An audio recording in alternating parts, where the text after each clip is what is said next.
Jake Bates. Throwing right side, and it's going to be intercepted.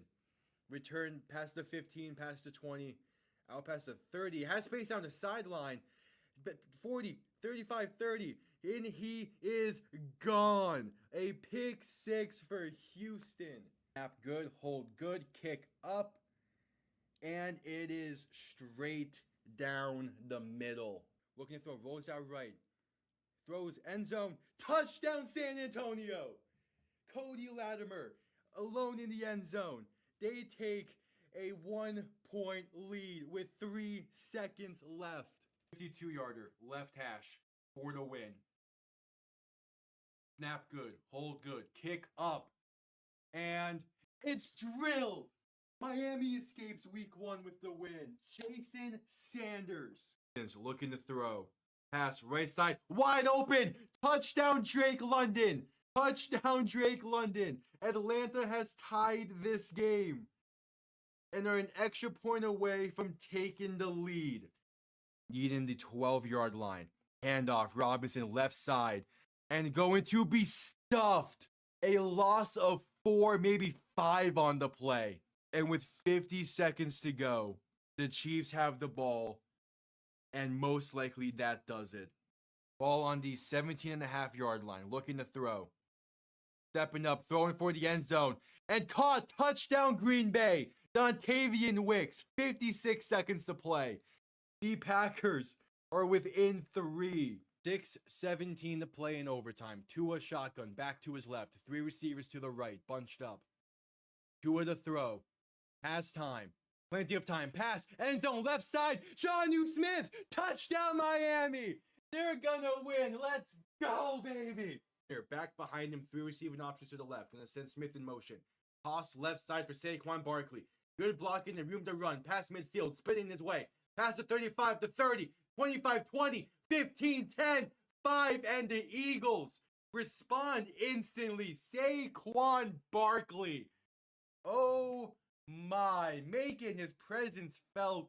1 play, 60 yards, 3rd and 9 from the 35. Mahomes looking to throw. Quick pass left side, caught by Piron. Has room to run. First down and more. Down to about the 17. And he stays in bounds. That will do it. The Kansas City Chiefs have escaped the Bills and have punched their ticket. Hello, everybody, and welcome on in. Week 9 of the NFL season kicks off tonight, and it's the Miami Dolphins getting the first crack at the games this week. I am strangely nervous for this game. This is the first game all year where I'm like, before as the countdown was going on in the intro, I was legitimately feeling nerves for this game. I don't know why. Primetime games are always different, and this one, I guess, there's just the chance to repeat what 2021 was in the Magic 7-game winning streak there, and the fact that last time these two teams played on Thursday night, Miami got an improbable win, and the last time Miami played a Thursday night game around Halloween, it was an overtime win against Cincy. So there's a lot kind of on this game. Miami got a really nice win last week. We'll see what happens this week. The Dolphins do get ball first to begin this one. We get to see this offense who really surprised everyone last week with how effective it was. Hopefully to the same level of effectiveness. Jair Alexander is healthy and active for Baltimore tonight. And this Baltimore defense is not that great of a defense this season. Nowhere near the bottom of the league, but still bottom half. As kickoff is underway, going to be returned beginning from about the 20. Moving past the 35, past the 40, and out of bounds near the 44. That's D. Eskridge on the return. Miami's can have some really good starting field position thanks to that. And we'll see what this offense can do. We'll see what this offense can do. Run the ball. You did it really effectively last week. It was a different style. Did a lot of six lineman sets. Run the ball effectively. Control the clock. Should be good. I do see Brunskill in the game, so Miami's going instantly into that 6 lineman set. As Tua is in shotgun, 2 backs to his left. Going to look to throw, pass over the middle, is caught past midfield, down past the 40 to the 37. That's Jalen Waddle on the reception. And all it takes is one play from Miami to get past midfield. Hey, there we go.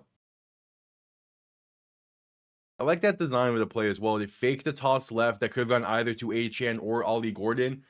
And you trust Waddle is there in that window that he normally is over the middle.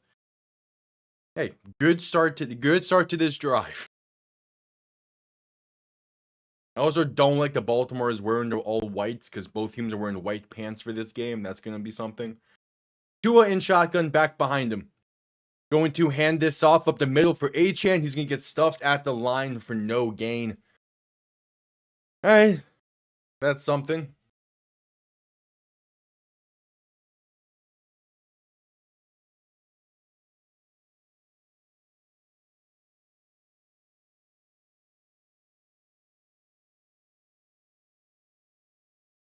So 2nd and 10 after that.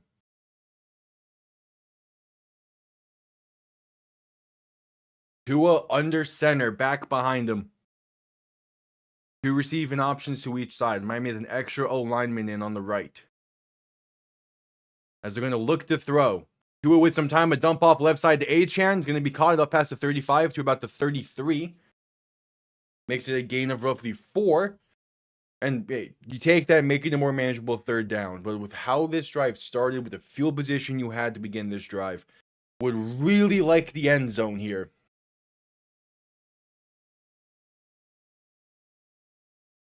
But we'll see. What first 3rd down of the night? What's your play call, McDaniel?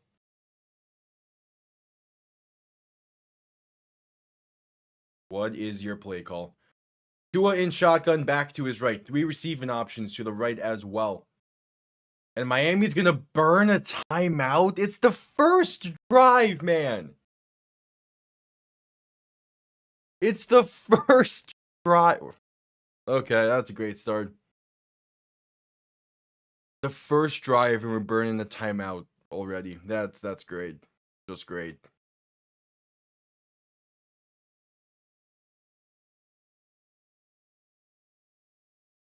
Just great.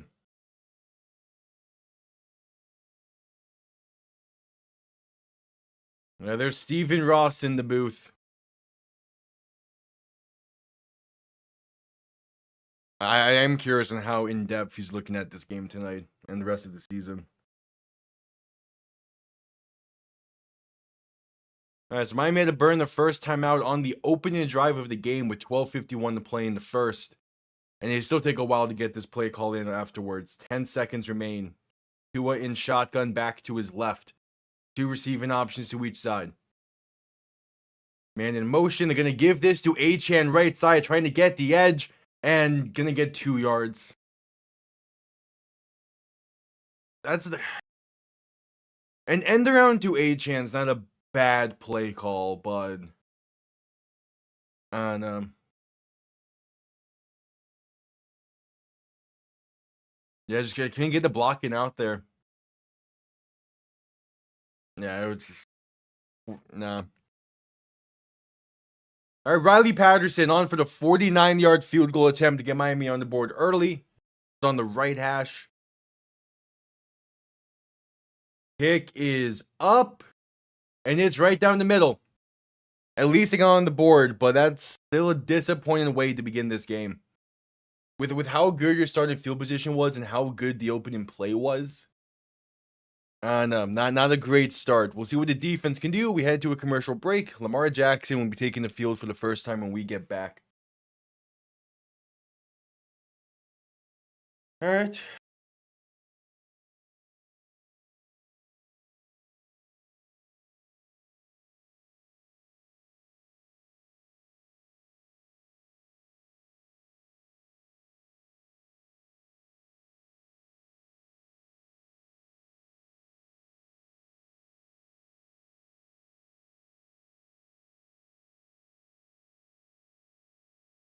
Not great, but I'll take points.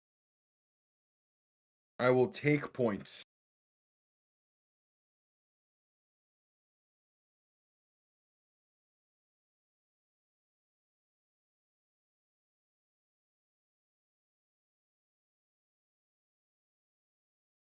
And we're at commercial break.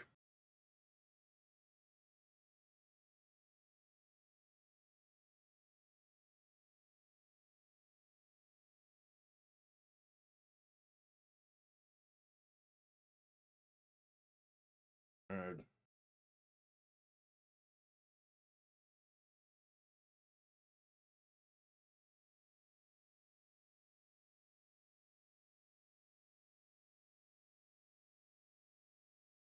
All right, this what the defense is going to be the real test in this one. I think the offense will be able to eventually be able to finish drives in this game. If the defense can't make a stop for shit, there's no chance in this. And then it's gonna come down to that run defense. How truly better is the run defense this week and the rest of the season compared to how it was to begin the year?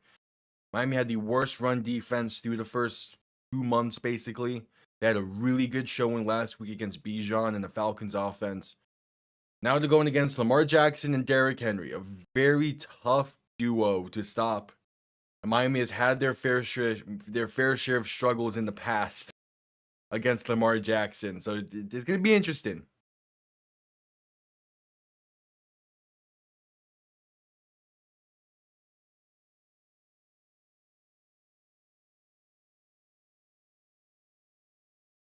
It's going to be an interesting one.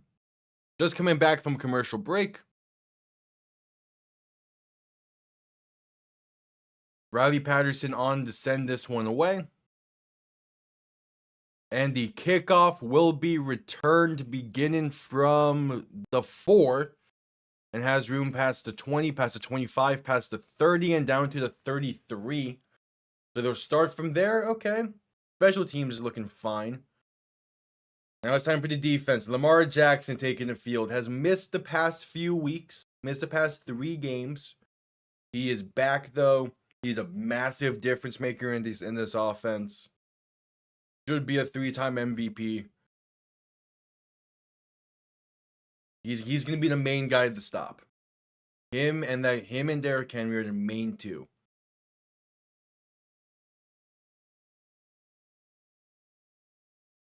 Lamar under center. First play of the game for the Ravens is a handoff up the middle. That gets stuffed at the line for no gain. All right. We just need like 50 more of those. And we're good.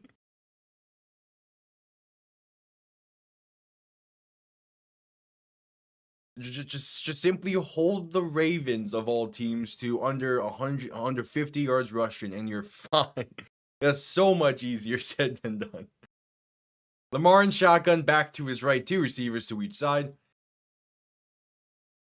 2nd and 10 from their own 33. Lamar making adjustments at the line. Play clock winding down, under 5 seconds.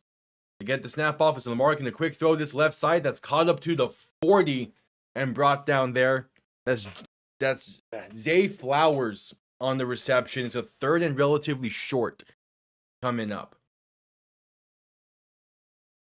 All right, if this defense forces a 3 and out, the offense better turn around and get in the end zone. Get that early 10-point lead. Lamar in shotgun, back to his left. 3 receiving options to the right. 3rd and 3. Lamar looking to throw once again. Has time. Pass left side is low and incomplete. Looking for Rashad Bateman. And the Ravens go 3 and out to begin this. All right. The offense better turn around and get 6 here. They better. You're not going to get an opportunity like this again tonight. Most likely. You better be able to turn around and get 6. Obviously, like, still play smart with the ball. Don't turn it over inside your own 50 or anything.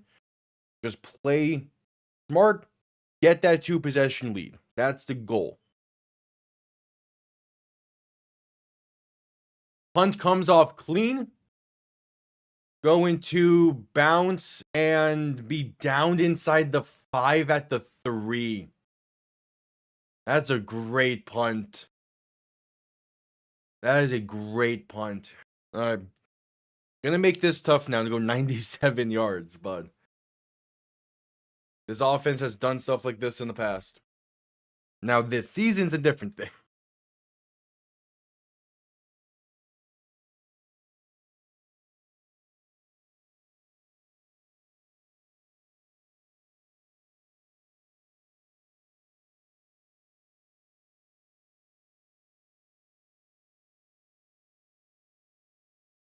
All right.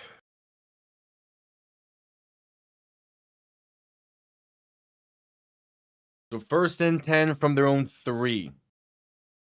This is where an effective ground game would be nice. Tua in shotgun, back behind him. They're saying ball at their own 4, so it's slightly better. And there's the give up the middle to Ollie Gordon. He's going to get about 3, up to roughly the 8. Hey, that's good. We'll take that. Or gain of roughly 3 up to the 7, maybe gets 4 up to the 8. That's fine. Get the first down, get breathing room. You don't need to, you do not need all 90 plus yards in one play. Kill as much, like, have an 11 play drive. Just say fuck it and do it. Tua in shotgun, back to his right, 3 receivers to the left, ball on their own 7. Man in motion left to right. Tua gonna quick throw this right side. That's gonna be caught with some space for a first down up past the 15, and ball comes loose. Ravens fall on it, and they have room to return this inside the 10 to the 7. I don't think he was ever down. That's the one thing you couldn't have happened in this situation. You better pray he's down by contact somehow. That's Taj Washington on the reception. And no, that's a fumble. That's a fumble. That's the one thing you couldn't have happen on that drive. What was it saying before the drive started? Don't turn it over in your half of the field, and you're fine. That's exactly what they do. I mean, it's tough. Taj Washington doesn't get a lot of snaps in this offense. He's like receiver 5. Yeah, he's at what? He's receiver 5 basically. Well, now 4 since Hill is out. It's like that's one of his few opportunities he gets, and that's just a tough one to make a mistake on. Welcome on in. Yeah, that's a fumble. All right. So Lamar under center, back and fullback behind him for 1st and goal from the 7. Going to hand this off up the middle, and there's Derrick Henry up to the 1.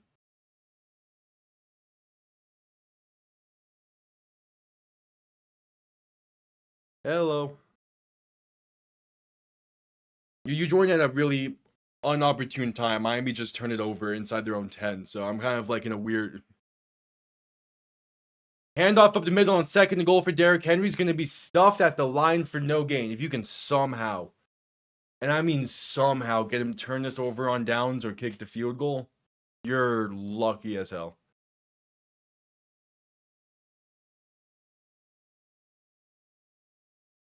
All right, 3rd and goal from the 1.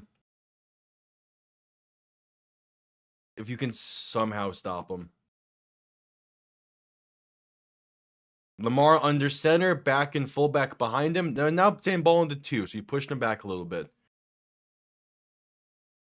Gonna play action, look to throw. Lamar with pressure coming, trying to escape. Passing over the middle. That is incomplete. Out the back of the end zone, looking for Isaiah Likely. And they get him to a 4th down. Jalen Phillips gets pressure. A few other Dolphins get pressure. You get him to a 4th and goal from inside the 5. And they're going to keep the offense on the field. Okay.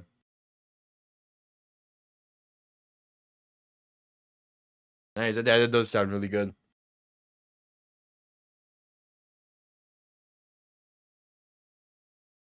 We got butts. Lamar under center, back behind him. 4th and goal. Make the stop somehow. Lamar rolling right, looking to throw, pass, end zone wide open, touchdown. Mark Andrews puts the Ravens on top. Yeah, you can only hold them for so long from inside the 5. All right. It is a rough start, but there's still plenty of time. But man, you had that chance to get a 10-point lead, and now all of a sudden you're down by 4 potentially. Yeah, it's a tough one. Yeah, it's a tough one. All right. But you're going to have better field position than starting in your own 4-yard lines. You can't put too much fault on that. Extra point up and good by Tyler Loop. Ravens have a 4-point lead. All right. Yeah, that Taj Washington fumble. I'll be interested to see how many more opportunities he gets tonight after that.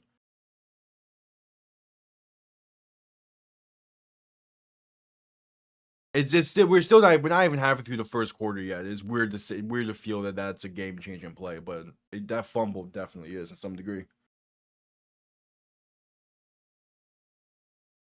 Yeah, I don't know. Like through two drives for Baltimore, their offense hasn't done anything that's like outstanding. But to be fair, one of those drives did start at the +7, so you can only judge it so much.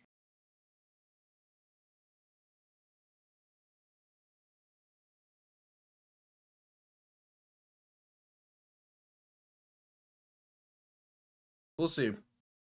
It's just this offense needs to not stall out and not beat themselves. If you can just maintain drives, or hell, again, if you're going to not be able to get points out of every drive, you need to be able to just punt it away. You cannot be getting turnovers like that. And we're at commercial break.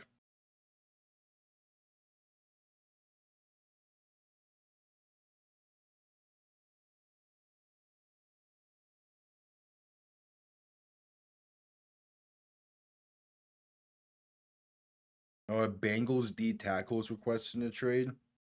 Crazy.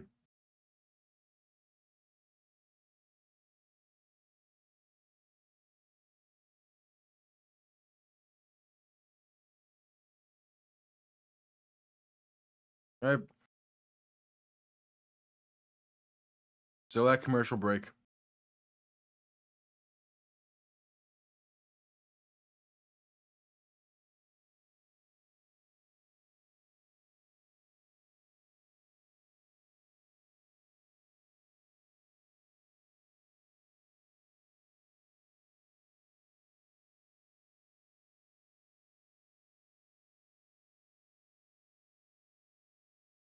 We go commercials for the international games, of which Miami has one. In 2 weeks, they're going to Madrid. They play Washington.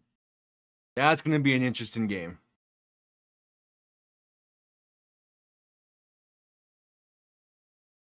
But we're just coming back, from commercial break.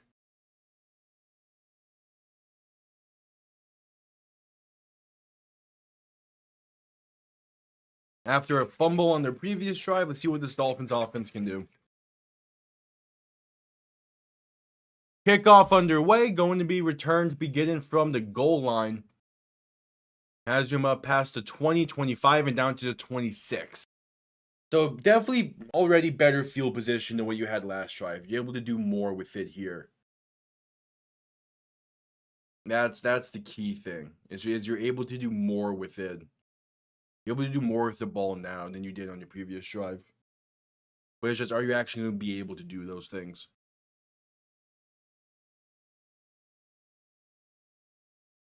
Why do I feel like every time the Dolphins and Ravens play each other in the past 5 years, it's been like a really like need to have it type of matchup? One of them was week 2, and I still felt that way.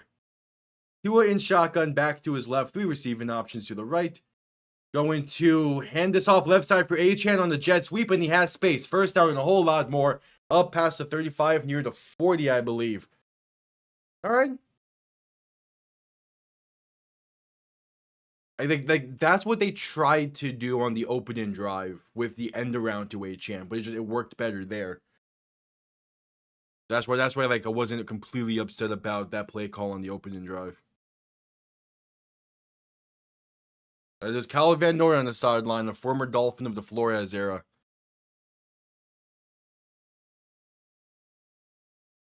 Tua under center, back behind him, 3 receiving options to the left, gonna send a man in motion left to right as they toss this left side for Achane, who's going to get a little bit more space past midfield and down to the +47, maybe 48.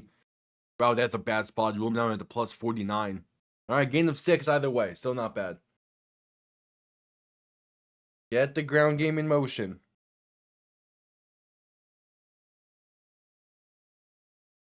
Now you're all good. Again, this is one of those. This is the first time this season where like I was generally feeling nervous entering the game. So I'm kind of like, I'm definitely more focused in this than I have been for past weeks. Tua under center, back and fullback behind him. They have 6 linemen in once again.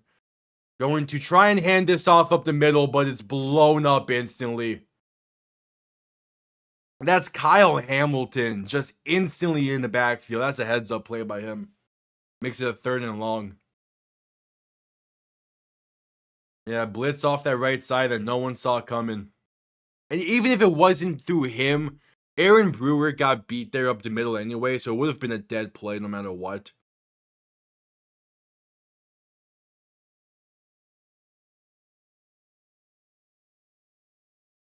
Tua looking to throw in 3rd and 7. Pressure comes quick. Pass right side is caught. And somehow getting the first down out of that up to about the 43. That's Greg Dulcich on the reception. Okay, he was signed to the active roster after the Darren Waller injury. And he has his first catch as a Miami Dolphin. Yeah, he's been on the practice squad since the end of the preseason, basically.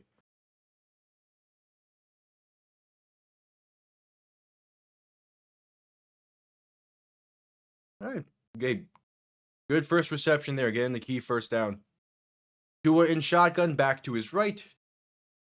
2 receiving options to each side. Man in motion, left to right. They're going to look to throw. Tua pass over the middle is going to be incomplete. Looking for Waddle, Marlon Humphrey in coverage. That's the first incompletion of the night for Miami.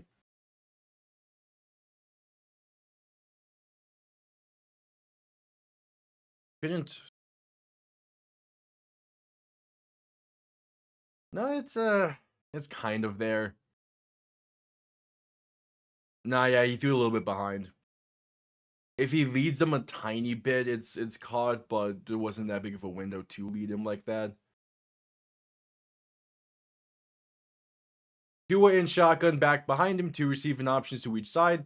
Gonna hand this off right side, and there's space for Achane. A first down and more. Past the 25 and down to about the 20. Devon Achane. Keep feeding it to him if he's gonna have runs like that the entire night. You win this game by winning the time of possession battle, and those type of runs by Achane are what do it. Great job by Brewer and Patrick Paul as well to do their assignments on the pulls and create that lane. Just keep running the ball. Do not abandon the run in this game like you have in games past. Well, he has the visor on still. So we'll see if that has an impact. Handoff up the middle, gets inside the 20 to the 18. I believe that is Ollie Gordon on the carry. Yep.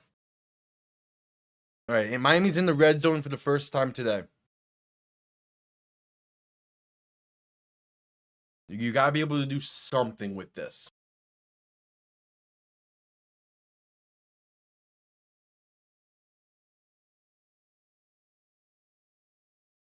You moving the ball well. You need to be able to find the end zone and retake the lead. Tua in shotgun, back to his right. 2 receiving options to each side. Man in motion, left to right. That's Ollie Gordon. Quick throw to Gordon right side for his screen is going to get to about the 15, maybe. Gain of roughly 2. Set up a manageable 3rd down, but you got to convert this. 4 minutes to play in the first. They have been doing what I wanted mainly on this drive, which is just to kill a ton of clock.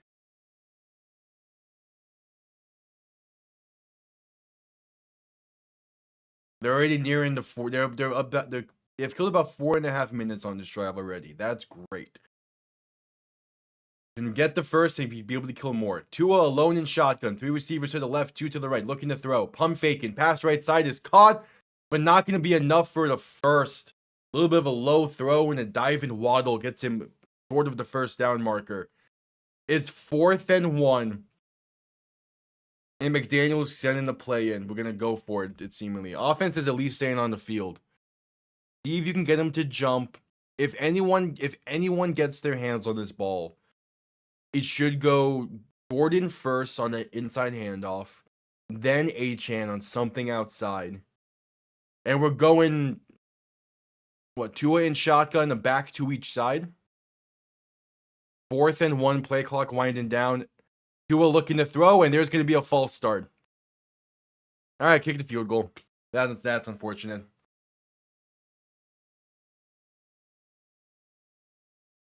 I think it was Gordon who moved early there. I called in a Larry Borum. A ton of people moved early there.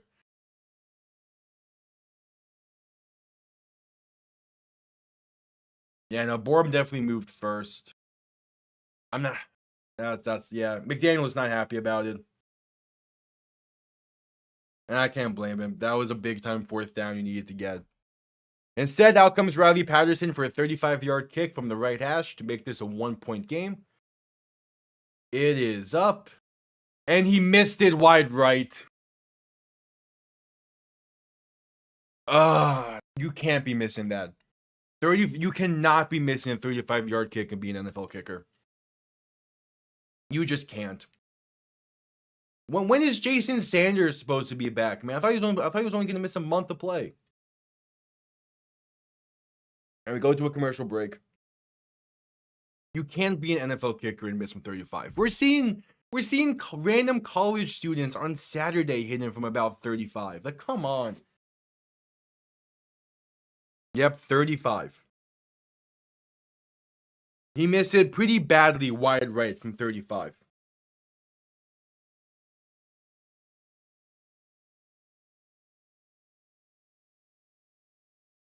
I don't know. Look at that. Riley Patterson was only supposed to be like a month-long thing. At least that's what everyone thought. Jason Sanders is still not back. I have no idea why. We're over 2 months into the season. I was saying before, like when Jason Sanders went down, that if you wanted a long-term option at kicker, Rodrigo Blankenship is out there. He still has it. He kicked really well in St. Louis in the spring. Yeah, he doesn't have the strongest leg, but you just need someone that's reliable during the tenure that Sanders is out. That's a bad kick to miss.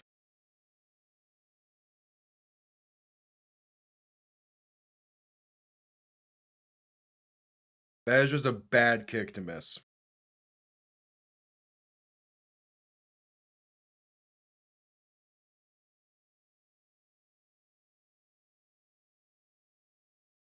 It wasn't a gotta have points type of drive yet because we're still in the first quarter. But you cannot be getting inside the red zone and leave empty-handed against Baltimore. You just can't.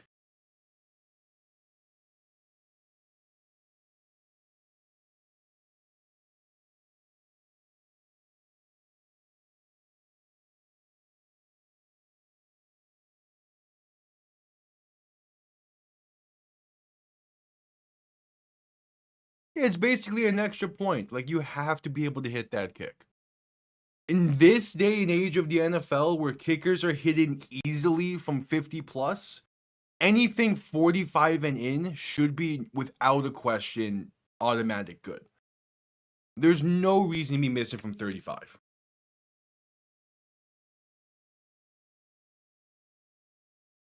Yeah, that's bad. Handoff up the middle on 1st and 10 for the Ravens. Going to be stuffed at the line for no gain. Derrick Henry on the carry. That's Chop there on the tackle.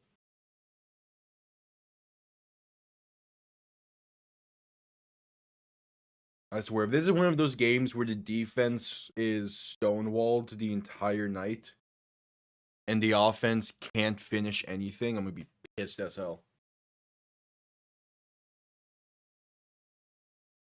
That has happened way too many times in this era as well. Lamar in shotgun back to his right, 2 receivers to each side. 2nd and 9, looking to throw. Lamar with time, pass left side can be caught by Zay Flowers, breaks off some tackles and gets enough for a first, a gain of 10, up to about the, the 36. Yeah. He slipped on that carry, I don't know. Yeah, like we're already at it's still early, obviously. We're 4 times the amount of yards already by them. We're down by 4. That's just not how you want things to start. Lamar in shotgun back to his left, 3 receivers to the right. They give to Henry once again, and this time he's going to find some space up past the 40 to about the 42. A gain of roughly 6.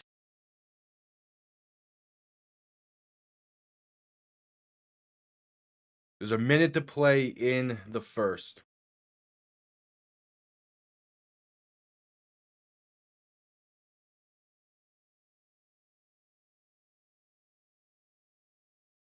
Lamar and shotgun back to his right. 2 receiving options to each side.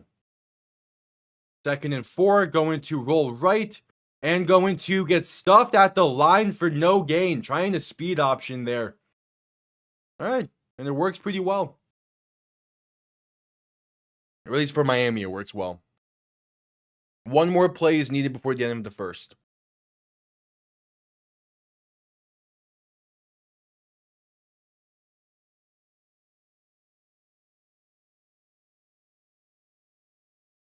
One more play is needed before the end of the first. Okay, just hold them again. If this defense can do their job the entire night, eventually the offense will get something going, I think. Lamar in shotgun, back to his left, 2 receivers to each side. Final play of the first quarter. Lamar looking to throw. Has some time, trying to step up, rolling right, breaks off 1 sack, passing right side, wide open is Isaiah Likely. Past the 30, 25, and down to the 23. Have to be able to finish the job on that sack. Have to. All right, that's the end of the first quarter. 15 minutes in. It's a rough start for Miami. Still only down by 4, but man, they should at least be having the lead right now.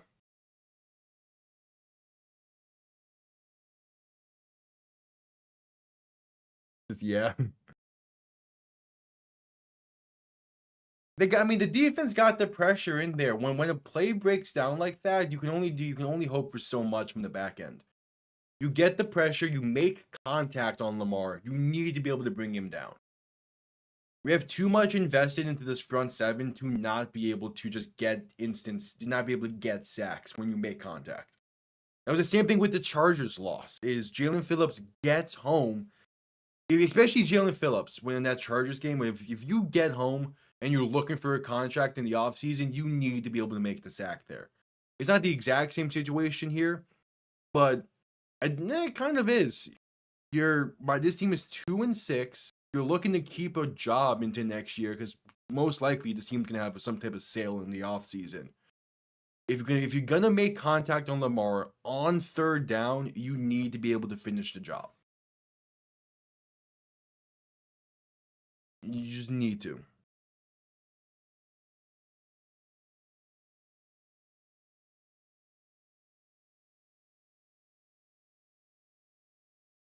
Yeah, pretty rough first quarter.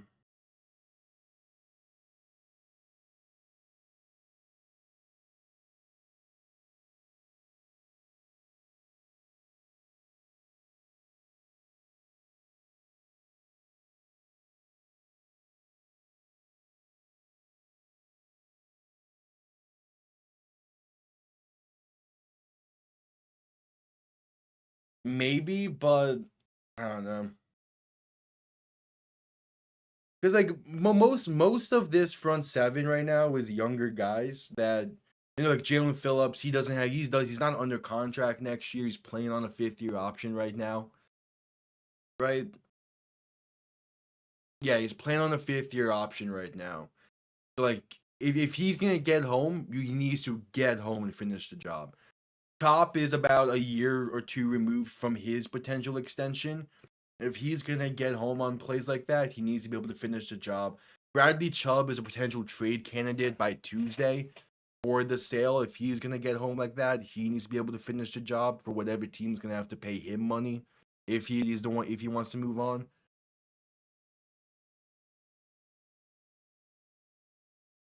It was Phillips. Phillips couldn't bring him down by the ankles. That's a tough one.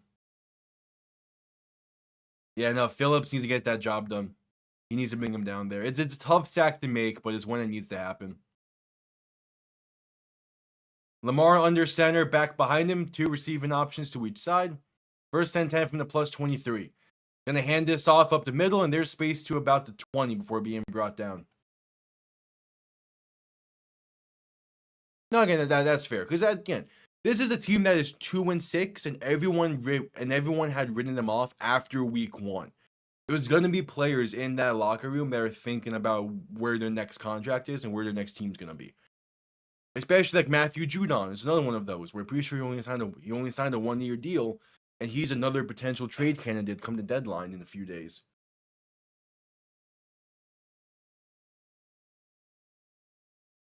Lamar in shotgun, back to his left. 2 receiving options to each side. Going to look to throw in 2nd and 7. Has time, passes right, left side, wide opens Mark Andrews again. And the Ravens are back in the end zone.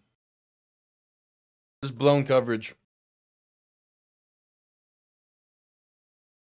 And Miami has now, that was what, like back-to-back drives with, should have been points for Miami or potentially points, and now instead it's 7 going the other way.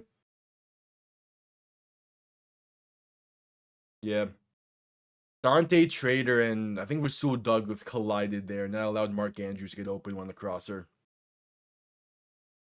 Oh, that's tough.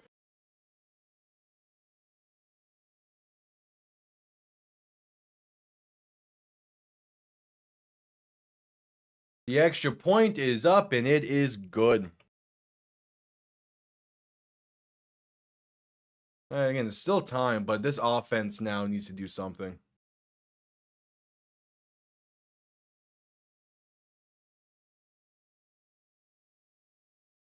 Well, again, it's also like I'm just in that mindset right now of like this game is for the rest of the season type of thing.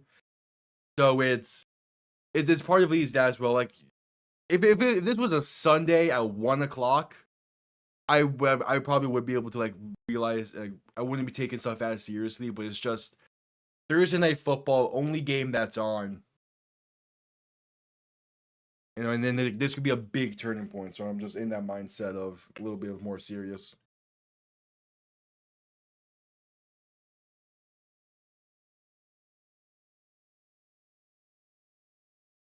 Because like again, like in previous like games for Miami, like at this point, I still would be like, oh, there's time, or probably like laughing about how bad it is. But with how they played last week, there was an expectation entering this game, and it's kind of just like they've come so close to hitting that expectation. Kickoff is down in the end zone for a touchback. Miami will begin this drive from the 35.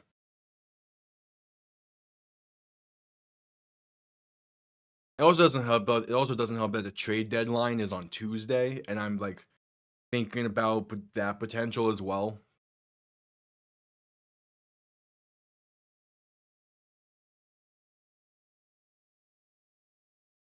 Yeah.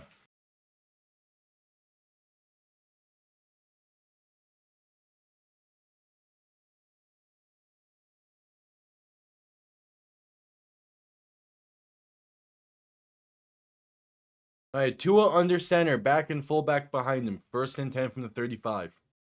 Now we're getting to the point of gotta have it drives. Gonna end around this right side for Malik Washington, but there's nowhere to go.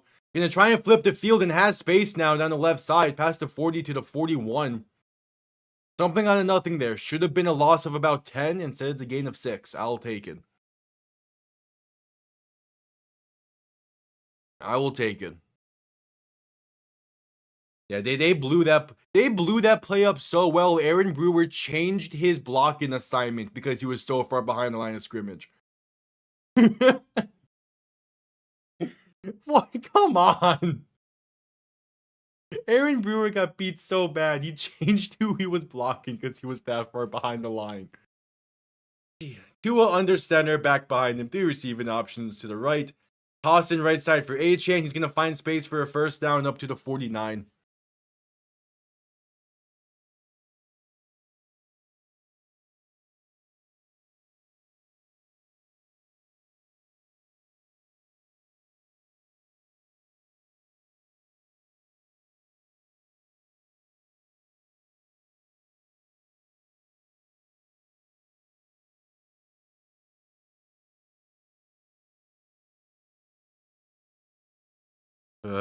Tua under center, back behind him. 2 receiving options to each side. Play action looking to throw. Rolling left, passing left. That's caught by Greg Dolch. Gets past the 45 and a gain of 9 up to the 43. Hey, 2 receptions for Dolch, and he's looking great right now.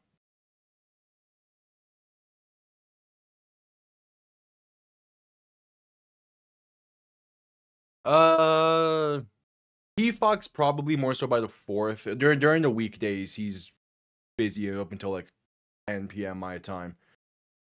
Ball Flash is probably at work right now. He typically doesn't show up often for Thursday night, so maybe. Who knows? They're all busy, so fun. Tua under center, back behind him. Gonna play action, look to throw once again on 2nd and 1. Throwing deep, right side, wide open. Jalen Waddle caught down to the 7. There is a penalty though, and I fear this is on Miami. Because I think I saw Achane go low there for a block.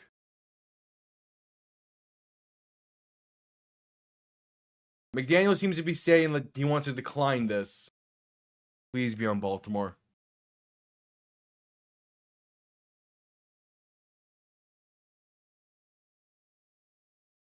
Please be on Baltimore. That's a big time play we cannot have taken off the board right now.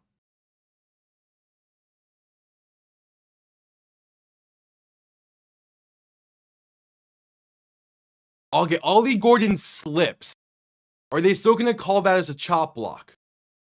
Because he slips. I'm not sure if they can call that as a chop block. They still do. God damn it. How? He did not.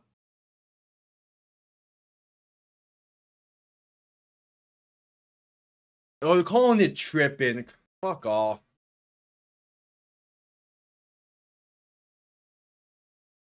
He slips, man. Come on. That's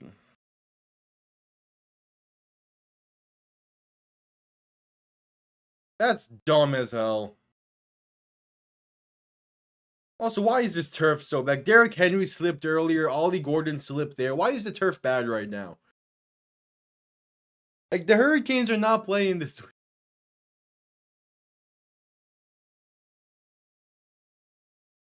Alright, so now 2nd and 16. Tua alone in shotgun. We receive an options to the left, 2 to the right. Going to look to throw. Has time. Pass left side. There's a man there. It's caught. And he didn't get his feet in. That's Tanner Conner along the sideline. It's there. That's a great throw from Tua. Tanner Conner needs to get his feet in. That's exactly the throw you want out of Tua there. Like, that's exactly the throw. How did he not get his feet in? That right foot's out of bounds. Alright, Tua in shotgun, back to his right. 3 receivers to the right. 3rd and 16. You gotta get at least half. Tua looking to throw. Dump off left side. Caught by Achane for a screen. That's going to get about 6. I'm curious to see what the decision is here. If it was closer. Yeah, no, they're gonna send out the punting unit. Bad tripping call. Negates what was a great play to Waddle, and now we have to punt it away.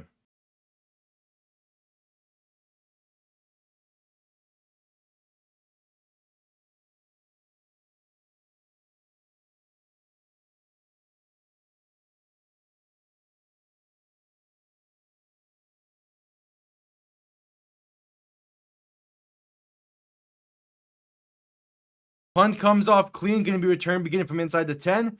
Has space past the 20 to the 24.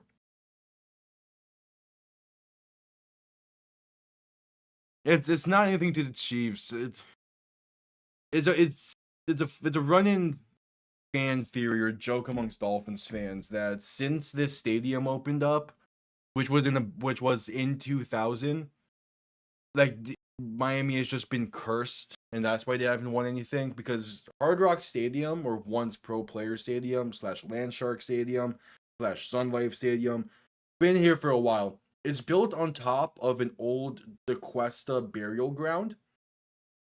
So yeah, essentially it's just the DeQuesta tribe. Not a big fan of not a big fan of the Dolphins. So they've been cursing us since 2000. Yeah.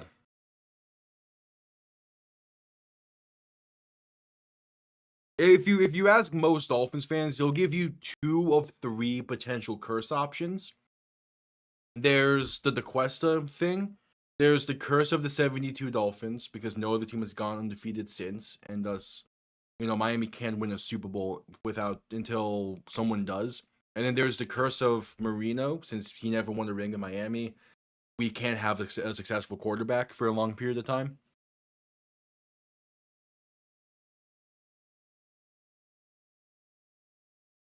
Yeah, but again, it was Wayne Huizenga did a lot of good when he was the owner of Miami and also the Florida Panthers, but he also did a lot of bad. And he was pretty cheap as well. And that was one of the cases where it was a cheap land site.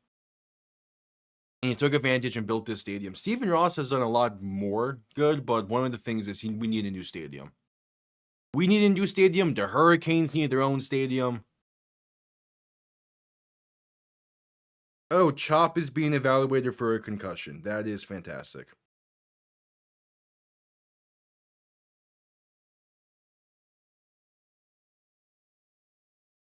Got this team.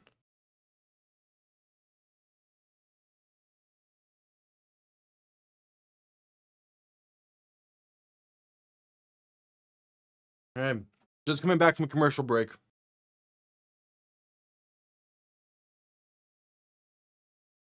Yeah, it's the U.S. It's also just Florida as a whole.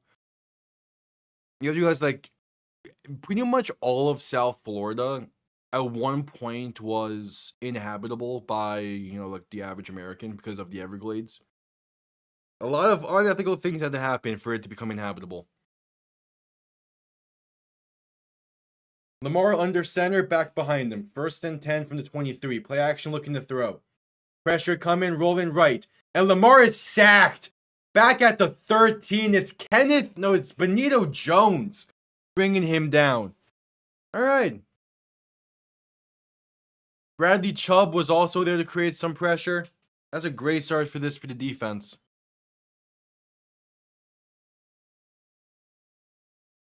Yeah, I'll take that, but you have to build off of it.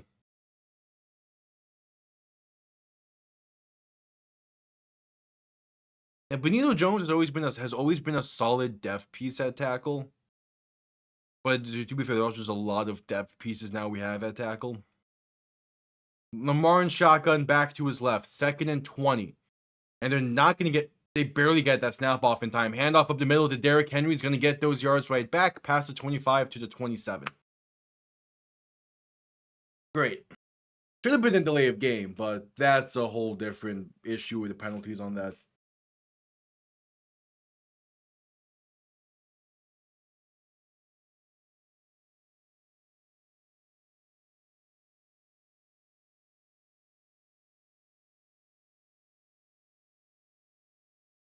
All right, so 3rd and 6.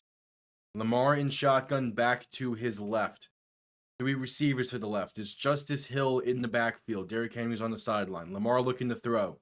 Has time. Pass deep. Right side is off the mark and incomplete. Looking for Rashard Bateman, who wanted a penalty, but nothing thrown.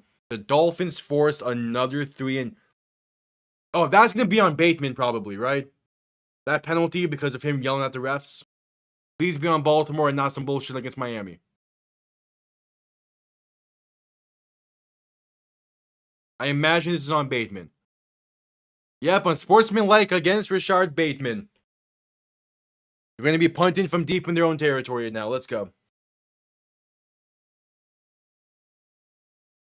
All right. There's still 9 minutes in this first half. But you need to get points too. Like you need an offensive drive here soon. Also, there's probably a good reason why Bateman was yelling like that. There definitely could have been a penalty there against Rasul Douglas. But they ruled it was hand fighting.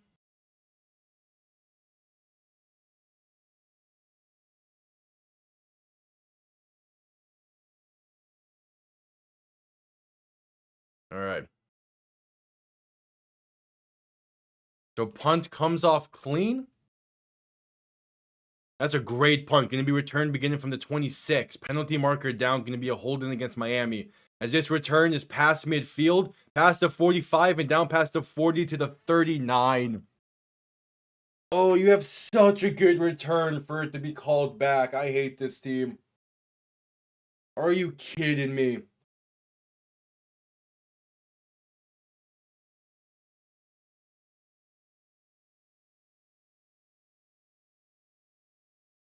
somehow have this be against Baltimore. It is holding against Baltimore. Yes, okay, we'll take it. I was like, somehow that was.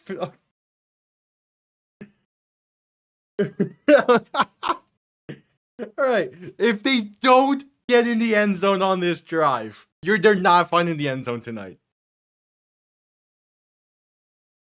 As Chop is heading towards the locker room, that's unfortunate.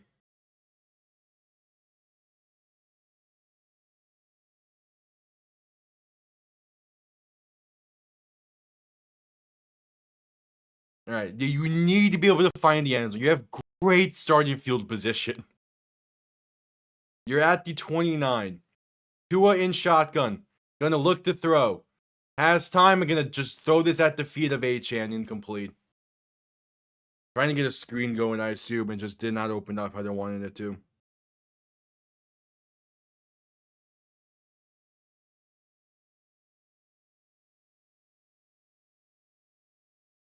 All right, 2nd and 10 now. Like, a field goal is not acceptable when starting at the plus 29. Field goal is not acceptable in this moment. Tua in shotgun, back to his left. 2 receiving options to each side. 2nd and 10.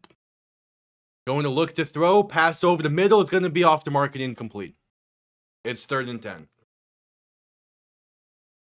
A field goal is unacceptable. Do you know what's even more unacceptable? Going 3 and out.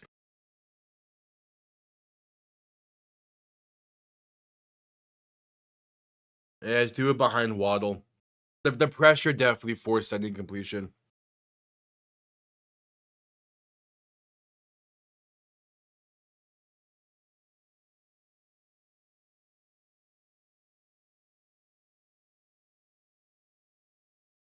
All right, 3rd and 10. Tua in shotgun, back to his right. 3 receivers to the left. Looking to throw. Pass right side is going to be caught, but well, down to the 15 or 25. I mean, it's 3rd and 10. Why are we throwing a flat? And why are we? That is the throw, and you're not going for it. You threw it 8 yards shy of the 1st down marker, only to not go for it.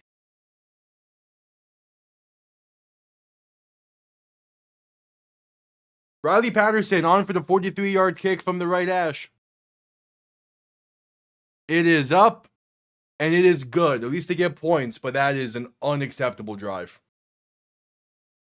Like, that is a completely unacceptable drive. Starting from the plus 29, you get 4 yards and kick a field goal. What are we doing? Like what are we doing?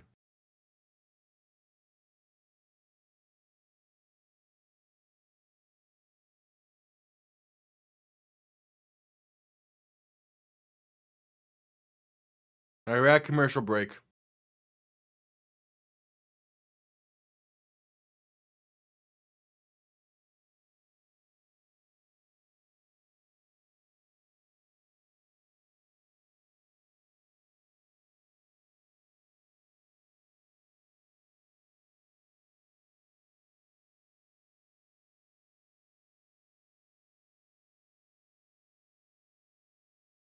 That is, okay.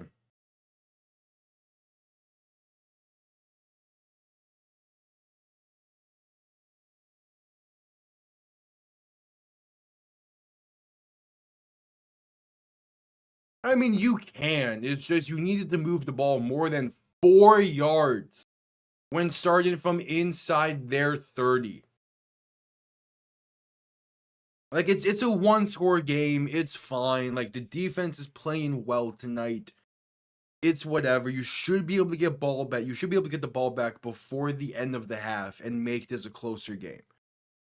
But it's just, that's a terrible 3-play sequence. Like, you don't run the ball once?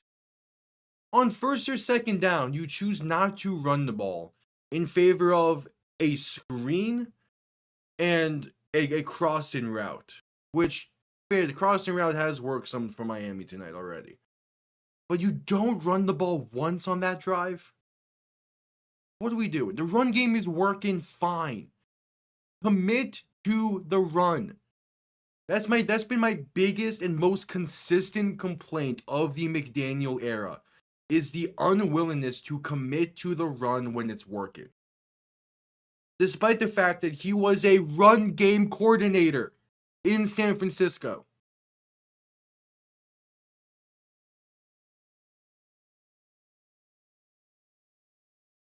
It doesn't make sense.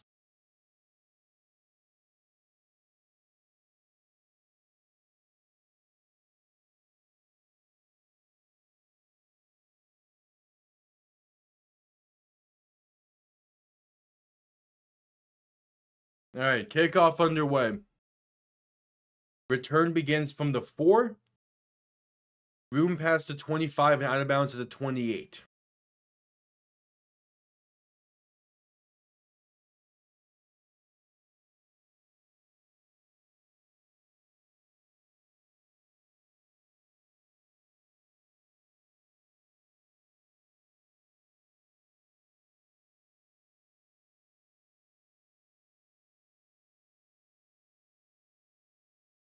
All right. What does the defense have in them?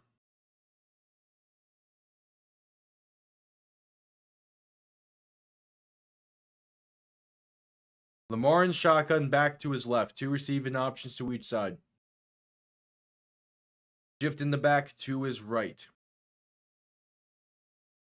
Lamar will look to throw. Has time, a dump off over the middle is caught and gets up to about the 35. All right.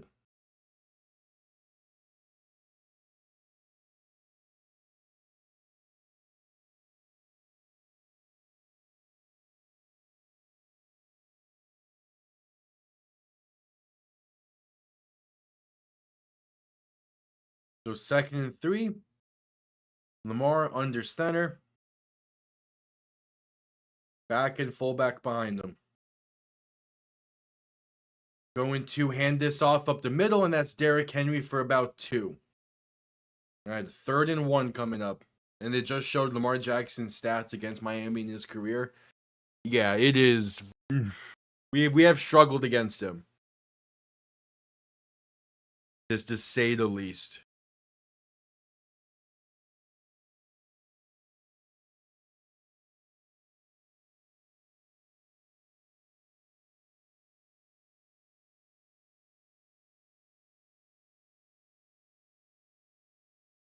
Third and 1. Lamar under center, back behind him. Play clock winding down. Lamar going to hand this off left side for Derrick Henry. And he's going to get stood up at the line for no gain. Another 3 and out forced by Miami. Tyrell Dodson was there. Dante Trader was there. Rasul Douglas was there. That's exactly what this team needed at this moment. Now can the offense do anything?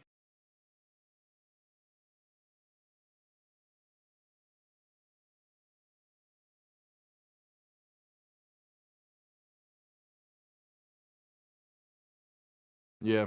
Yeah, I mean, it's been a quarter and a half ish, and yeah, he hasn't been running the greatest, surprisingly. All right. Punt comes off clean. And this is going to bounce into the end zone for a touchback. All right. Begin this drive from the 20. There's 5:37 to play in the half. Touchdown. You need to find the end zone. As we head to a commercial break.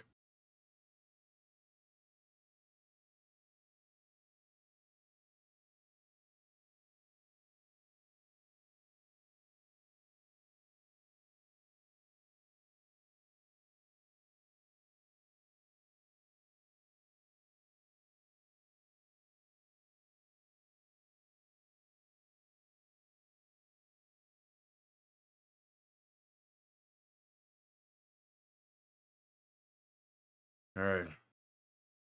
Still at commercial break.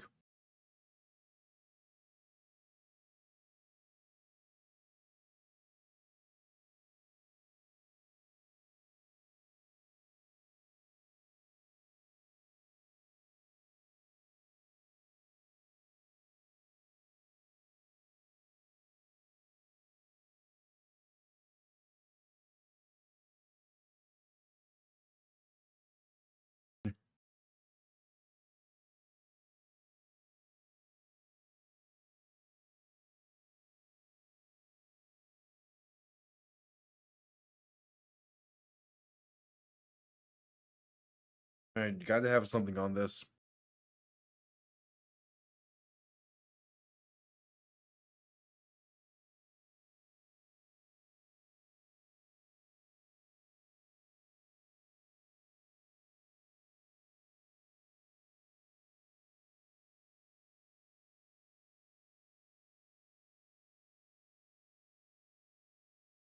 All right, still at commercial break.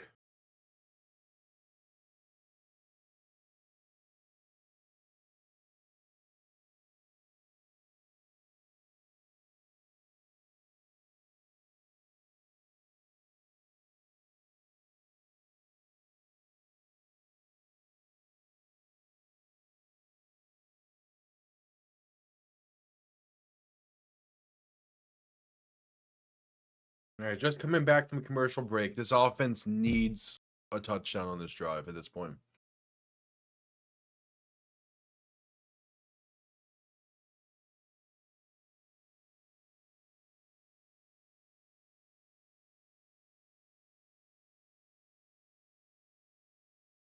There's Marino on the left. All right, Tua in shotgun back to his left. 3 receiving options to the right.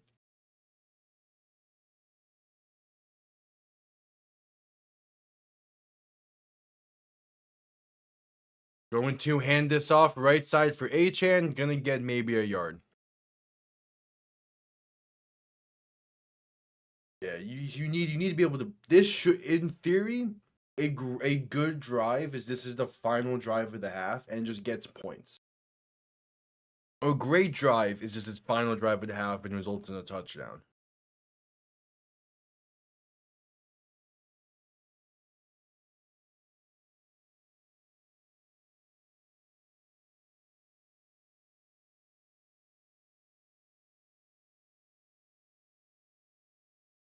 Second and 10. Oh, Kyle Hamilton is slow to get up for Baltimore. Oh, that's a tough blow to their defense, man. Kyle Hamilton is a stud safety. Like an actual stud at safety. Him being banged up is a crushing blow.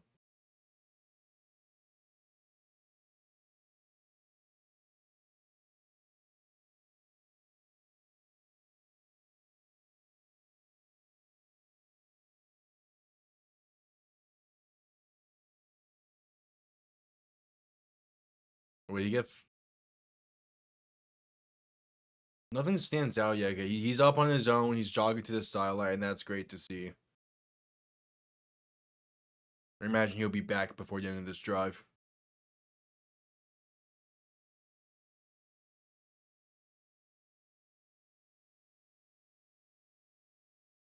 All right, Tua in shotgun back behind him. Going to hand this off up the middle, and a penalty comes in before the play is actually dead because this is a false start on Miami.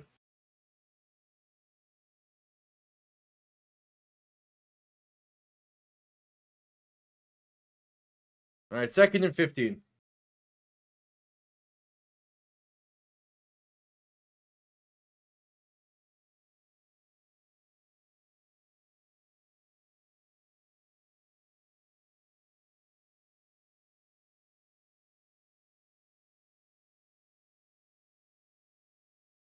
Second and 15. We have only gone back. Yeah, Kyle Hamilton's already back, it seems. Not surprised by that. Tua in shotgun back to his right. 3 receivers to the left. Going to look to throw. Quick pass left side caught by Malik Washington for a receiver screen. Gonna have some blockers and gets up past the 20 to the 23. Somehow no penalty there on the weird tackle. I need to see it again to see if there should have been. How mad can I be about this?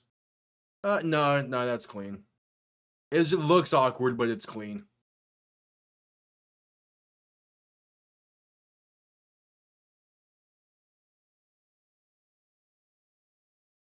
Hell yeah. Love hearing about successful days in football. There was 1 year in flag where we went undefeated. That was a fun year. Tua in shotgun looking to throw in 3rd and 7, and there's going to be a stoppage before the snap as the Ravens will call a timeout. Okay.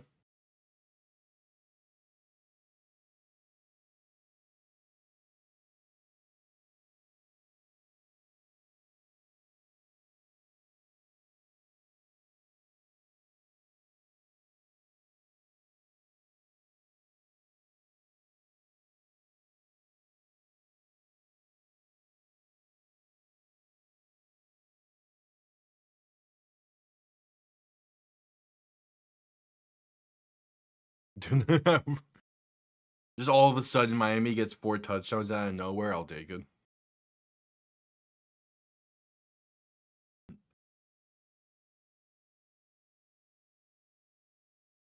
Tua in shotgun, back to his left. 3 receivers to the right, 3rd and 7.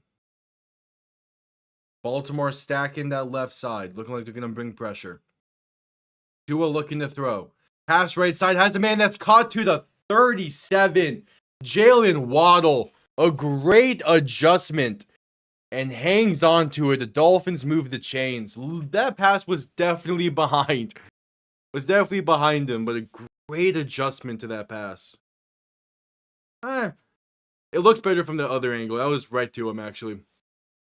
I thought for a second it was more behind him than it was. Either way, still a great catch.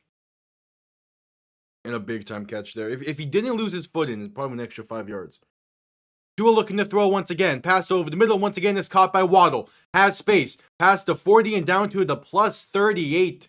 Maybe 39. Jalen Waddle, back-to-back plays and back-to-back first downs. There we go. Under 3.5 to play in the second. Alright, you're about 5. You should be in field goal range now, but that should not even be a thought process right now.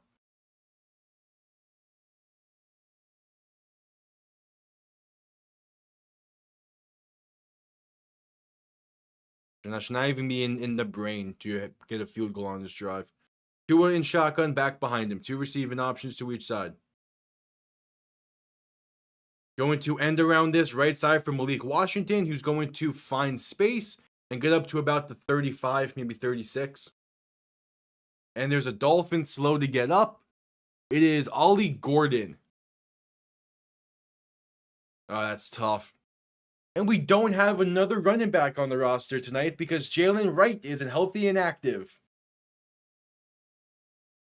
Yeah, Ollie Gordon got rolled up on. Yeah, that's tough. He's been having a really solid year in this power back role. Hopefully it's nothing serious. We had to do a commercial break due to the injury timeout, though. Oh, yeah, like that missed 35-yarder is already coming back to bite Miami in this.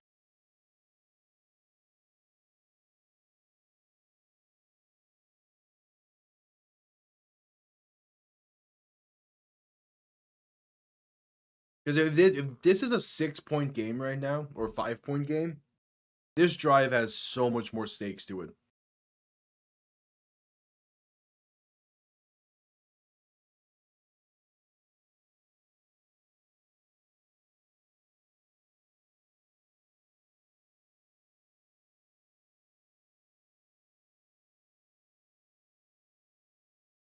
At commercial break.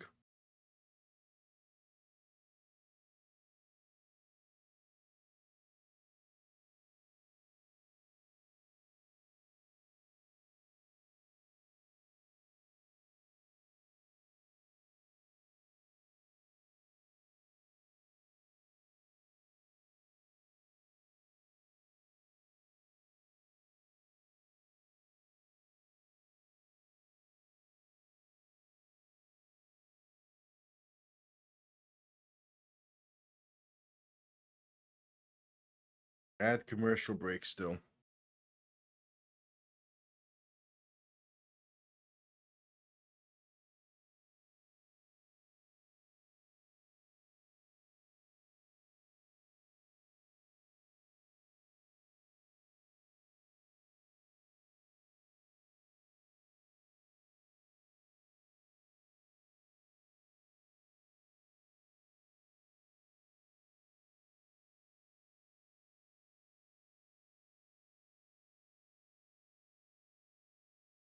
Alright.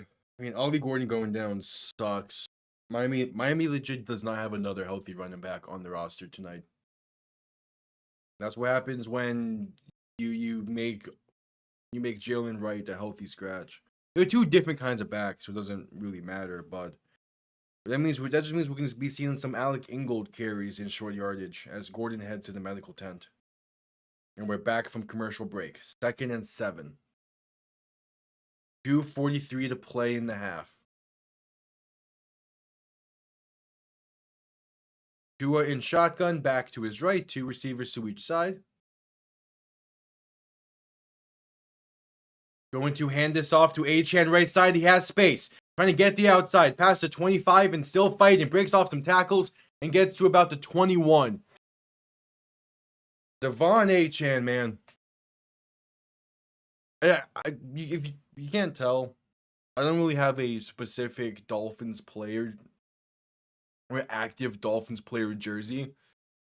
Like this one I'm wearing. So it's kind of off screen, but this white one right here, these have like the custom nameplates. And then that's a Merino jersey.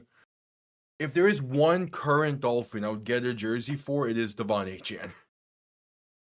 As a 2-minute warning has hit, we're heading to a commercial break once again. 2 minutes to play. 1st and 10 coming up from Miami from near the 20, down by 8. Chance here. There's a chance here.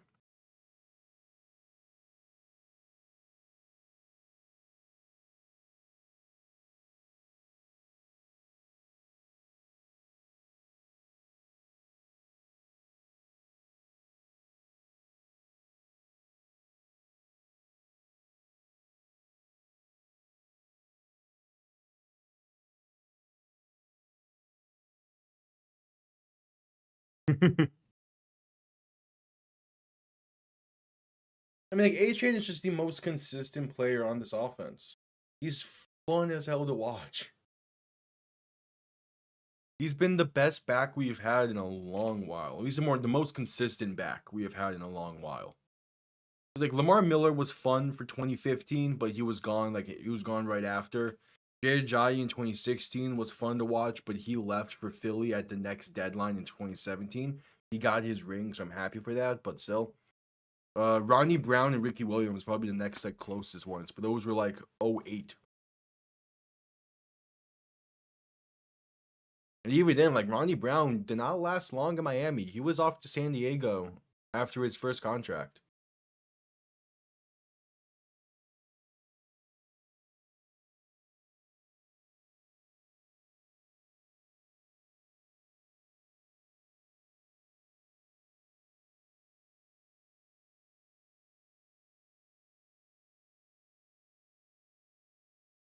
Okay.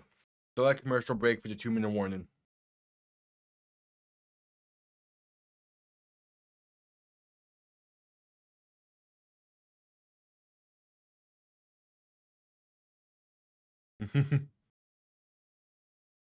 that would be cool as hell.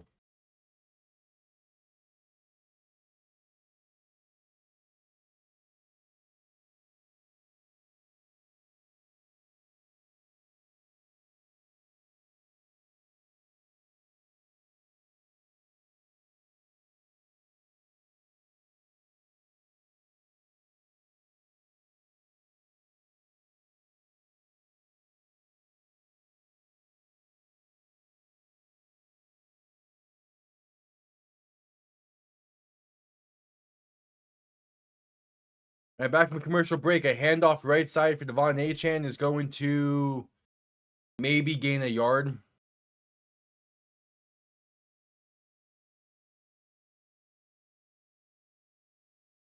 As Ollie Gordon is now going towards the locker room, seemingly, which more injuries. And yeah, letting the clock run a bit. I don't hate the idea. The Ravens get ball to begin the second half, so you don't want to give them a chance to extend this lead. All right, Tua in shotgun back behind him. 2 receiving options to each side. Hand off to Achane right side. Going to fight his way to about the 13. Gonna make it a 3rd and 2. The Ravens call their second timeout. It's 3rd and 2.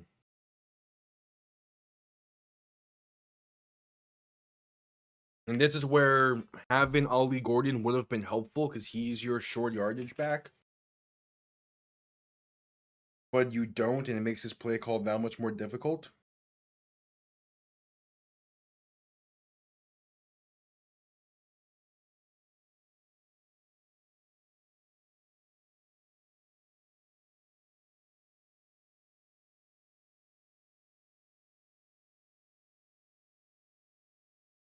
All right. 3rd and 2. Minute 10 to play. Minute 11 to play in the half. Get the first, and you can probably kill the time all the way down to halftime. Tua under center. Going to hand this off up the middle, and that goes nowhere. Stuffed at the line. Ravens call their final timeout. Yeah, short yardage is now going to be a massive issue without Ollie Gordon. Because you're now so limited on the looks you can give, the plays you can call. Like, you're just limited without having Ollie Gordon in. Or having him as be an option. No, it's a different look from Sunday. Part of it is just, Sunday we caught Atlanta by surprise because we were doing stuff we haven't done before in this era. Offense staying on the field. Tua alone in shotgun. 3 receivers to the right, 2 to the left. It's 4th and 2. Tua to throw. Pass right side and off the mark looking for Achane. Why is the play call on 4th and 2 a slot fade to the end zone to a 5'10" running back? Why is that the play call? Why is that the decision? He's man on man against Kyle Hamilton. He's not winning that battle in his wildest of dreams. What is that? I would rather kick the field goal.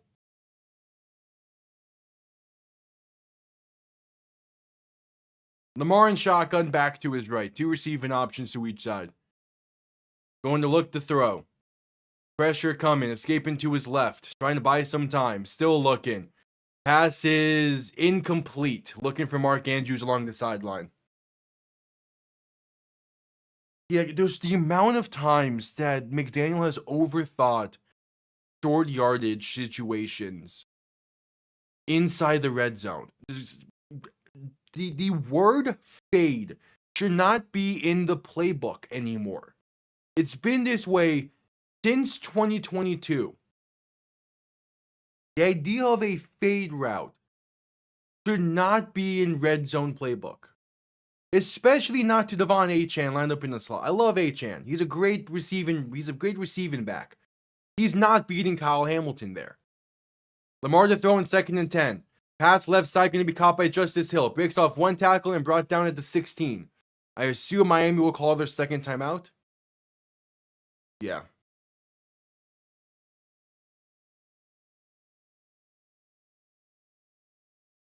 Yeah, like it's just you needed again, a field goal wasn't ideal, but at least it was something.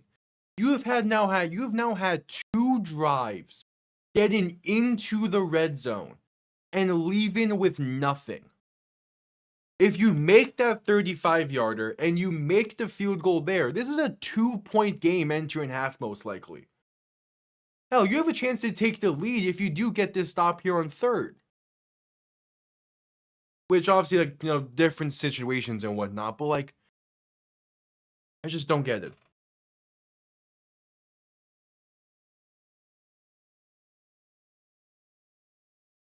Like that, like I'm fine going for it there, but the play call needs to be a good play call. A slot fade to Achane against Kyle Hamilton one-on-one is not the correct play call. Lamar in shotgun, back to his left, looking to throw once again. Pass right side, going to be caught by Rashard Bateman, but brought down short of the line to gain. There is a penalty down as well.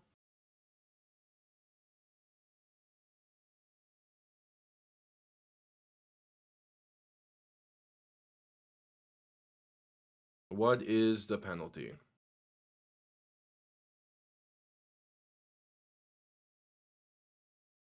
It is against Baltimore. That would be declined. Another 3-and-out forced. And I think because of the penalty, the clock stops. So Miami will have one timeout to try and get in the field goal range. Again, not ideal to be down by 5 entering the half, because it could be a lot better, but at least it's something. But you need to get in the field goal range now.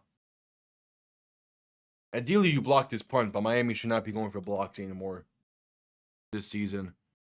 Punt comes off clean.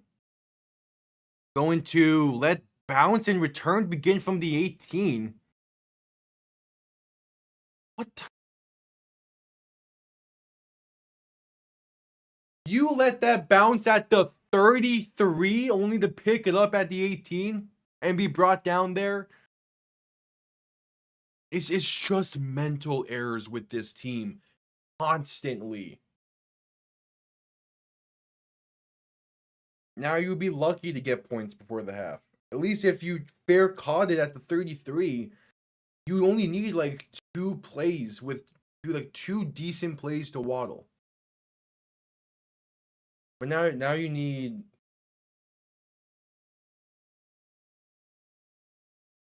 Tua in shotgun, back to his left, 2 receivers to each side. Going to hand this off left side, and there's some space up past the 30 to the 32 for Devon Achane, and Miami will call their final timeout. All right, you have like 3 shots, I guess, to try and get in the field goal range, but a 1-possession game entering the half is not the worst sounding thing. What sucks is how we got to this point.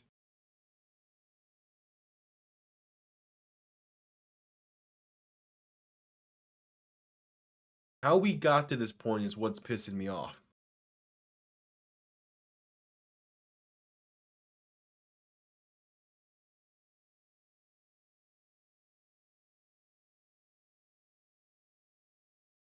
"24 seconds remain in the half.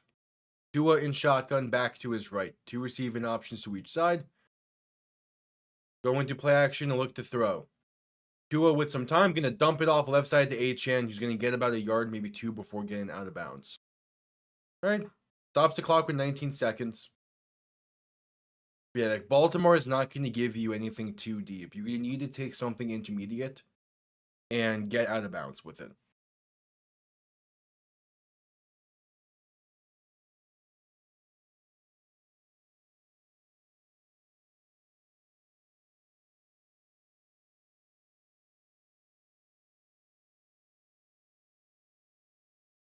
All right, Tua in shotgun, back to his left, 3 receivers to the right.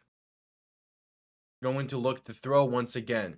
Pass over the middle is going to be caught with space to about midfield, but now you have to go hurry up. It's Greg Dolch on the reception. You're going to have time for a Hail Mary, basically. There's the spike with 4 seconds remaining. The question now is, can Tua throw it 51 yards? The other question is, who's going to catch the damn thing? We have no one. None of our main receivers. None of our main receivers are 6 foot. Miami's the only team in the NFL without a 60-plus. Is that in franchise history? Oh, like, that's a 50+ yard field goal. Okay. Which, yeah, we've attempted it once this season. That's because Jason Sanders been hurt.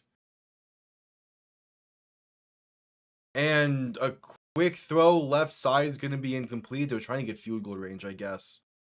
1 second remains. Now is the Hail Mary attempt. Again, the two questions. Can Tua throw 50+1 yards in air? Who is going to catch this thing?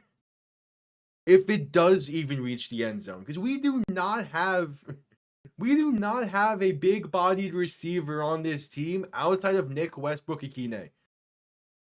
Maybe Cedric Wilson counts, but I doubt it. Like, who's even going to catch this thing if it gets there? Yeah, if I'm the Ravens, I'm sending 5, and they do. Tua looking to throw.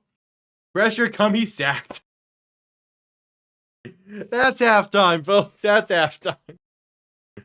That went about how I expected it. And the Dolphins are being booed to the locker room.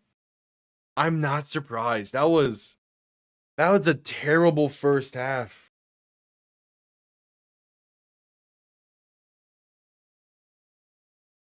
Like, that's just wow. That's a first half of hell. Like, Miami was in control the majority of that half, and all they have to show for it is 6 points. Like, they're able to move the ball against this defense. You just can't finish. It's crazy, man.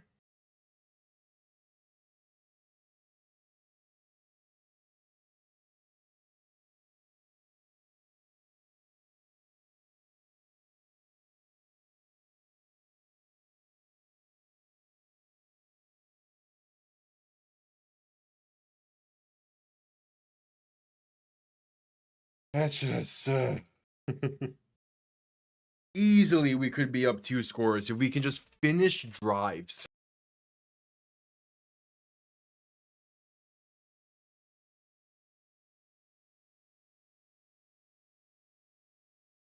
Ooh, yeah, that does not sound fun at all.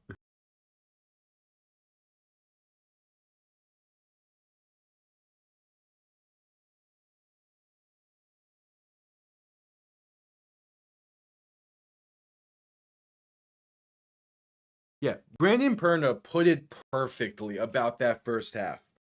If the Dolphins made all their field goals, so made the 35-yarder, didn't get the bad trip and call against them, and instead even settled for a field goal, and then kicked the field goal on the drive during a 2-minute warning, we would be up by a point.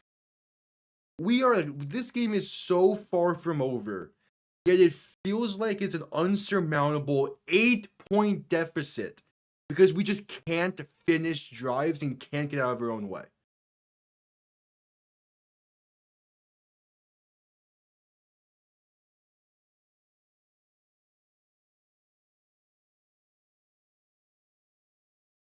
It's just this it's the same things with this team.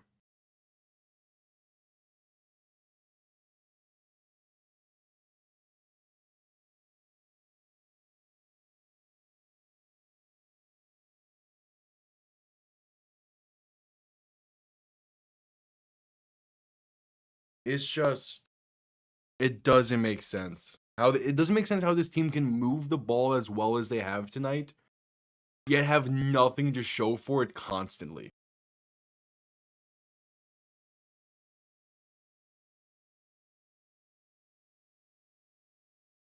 Yeah. Yeah, that's wolf spiders are not fun to mess with.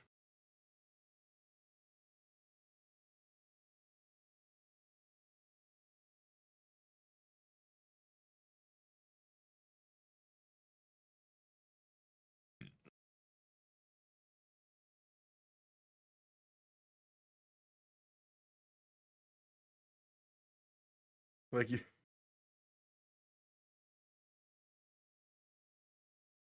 this game should be so like it should not be feeling this insurmountable, only down by 8. It should not.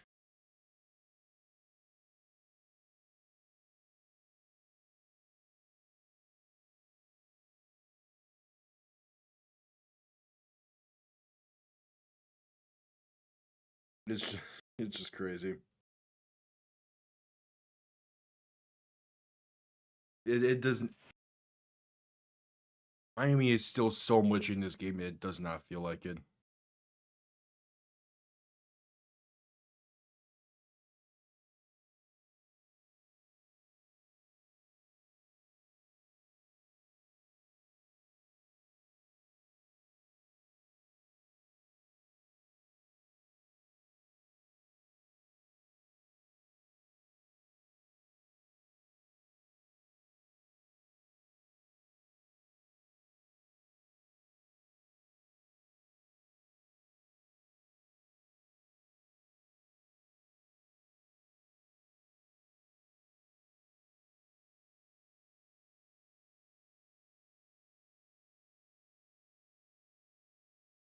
All right.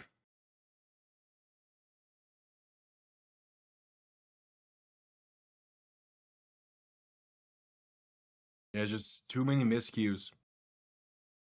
Yeah, that Taj Washington fumble, I think, is going to be proven to be the biggest of the miscues. Because, like, the missed field goal is bad. That false start there is bad. The bad play calling is bad.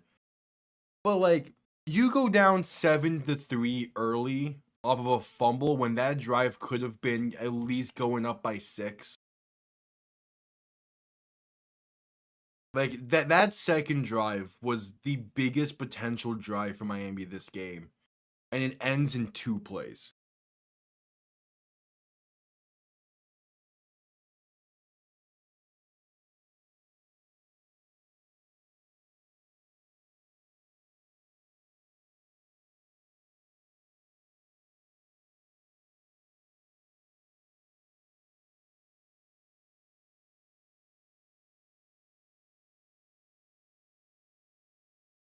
But we'll see. The second half can be a completely different game.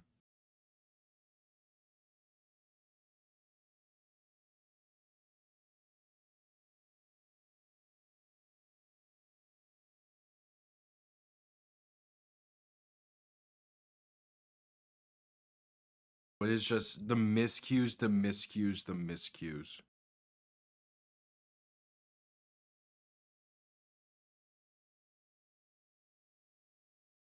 Good to see that literally everyone online is also like, what was that tripping penalty?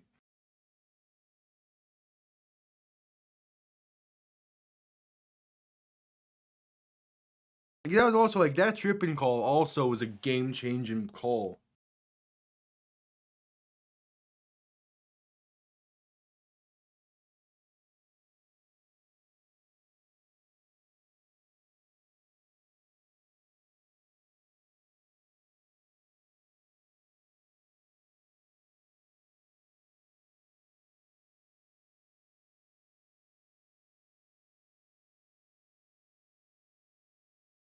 All right, sell at halftime, sell at commercial break.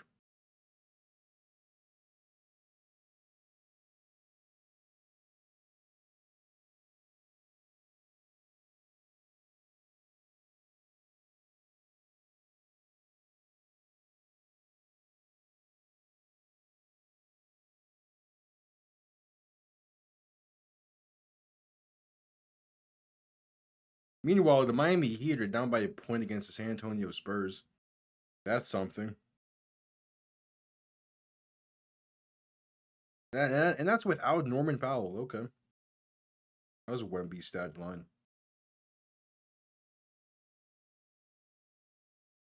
Yeah. He's playing fine, but not what I expected. All right. Hey, the Heat have been surprising me this season. They're playing well. I'll take it. And also the Panthers, they're sitting what? I saw it earlier. They're sitting third in the Atlantic right now with the amount of injuries they have. I'll take that as well. Yeah. Who would they be in line to play then? One of Carolina, what Washington then? Yeah. Well, that's still like a month into play in the NHL.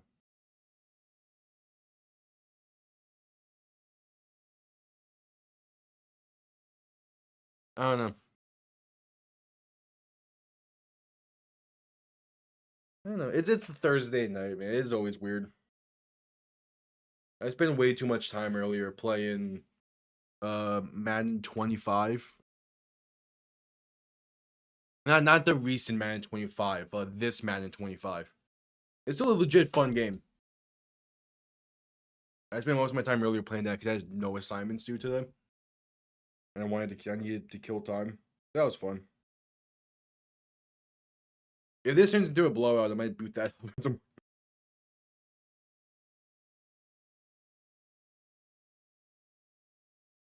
Damn.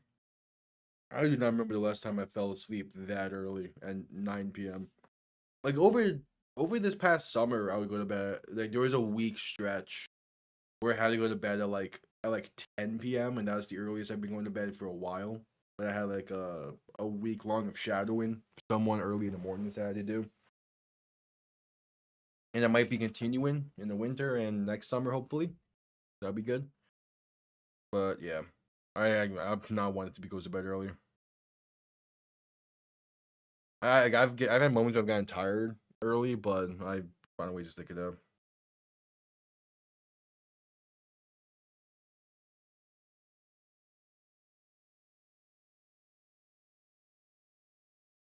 It's still at halftime, still at commercial break.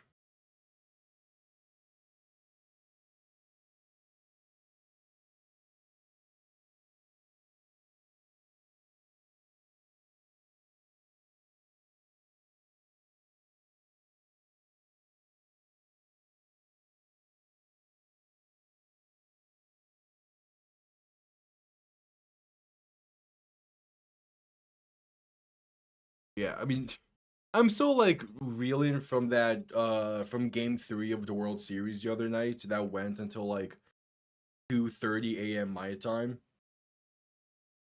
So like I'm still like somewhat tired from that because I did not get a lot of sleep that night because of it.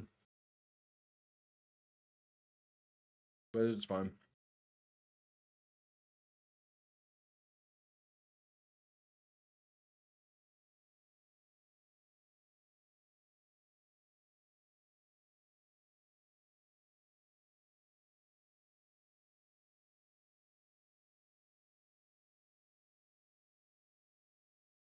Oh yeah, the Allen Iverson documentary. I saw a clip of that earlier. You know, Amazon Prime has had quite a few different like player documentaries over the past few months. That's the one I'm most interested in watching. Still probably won't. Like of the ones they have done, that's definitely up there.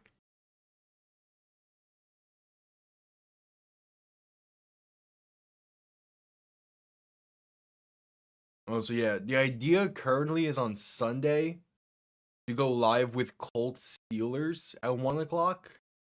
I'm still not sure though. I'll figure stuff out there probably tomorrow or Saturday. But that's the idea, and obviously I'll be live with Chiefs Bills at 4:25, and then Seahawks Commanders for Sunday night football. But the idea is Colts Steelers. But I might change my mind.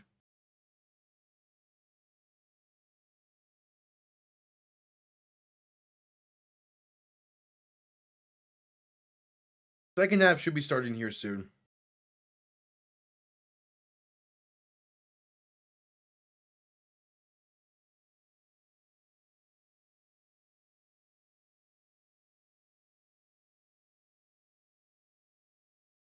The Ravens get ball to begin this second half, up by 8. This Dolphins defense, man, I cannot be complaining how the defense is playing tonight. The offense, I have my own issues with. And as of right now, post game would be mainly talking about the offensive struggles.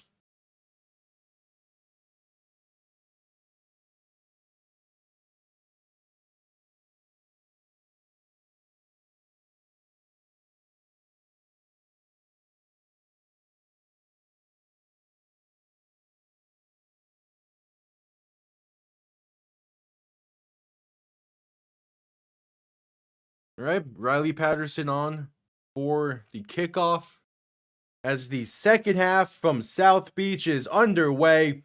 And this is going to bounce and be returned beginning from the 9. Has room past the 25, past the 30, and down to the 32 before being brought down.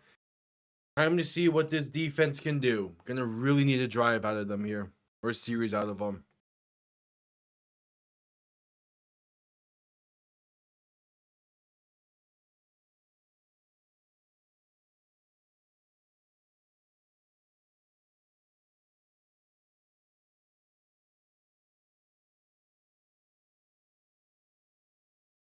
All right, Lamar in shotgun back to his left. 3 receivers to the left.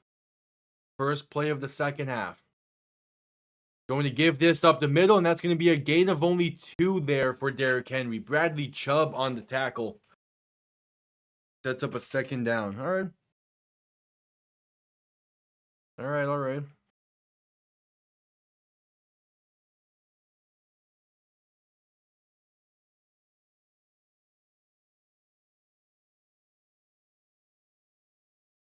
And if the defense don't need a 3 and out, but if you can just hold them to at most a field goal.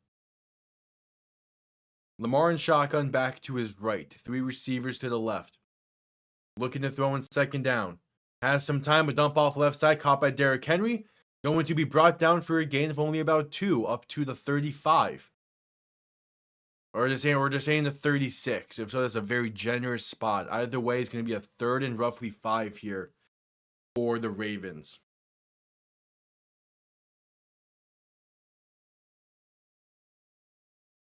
I'm getting to the point where if we somehow find the end zone finally, I'm suggesting a 2-point conversion attempt. It's 3rd and 6. Lamar in shotgun back to his right. 2 receivers to each side. Ball on the 36. Lamar gonna look to throw. Has time, gonna step up and try to take it himself. That's enough for a first down. He gets tripped up at the 49. Yeah, that's the issue. You have to be able to contain him. Miami's been doing a pretty good job at that throughout the night, but right there right there he found a lane. I don't love the idea of blitzing a linebacker there. I'd much rather a spy on 3rd down and send 4. You don't want him to beat you with his legs.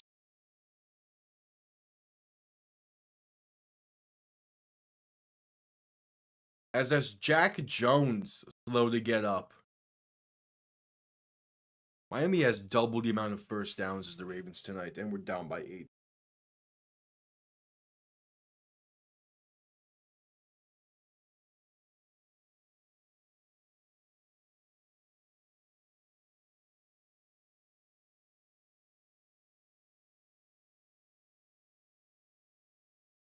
Yep, Jack Jones slow to get up. That sucks to see.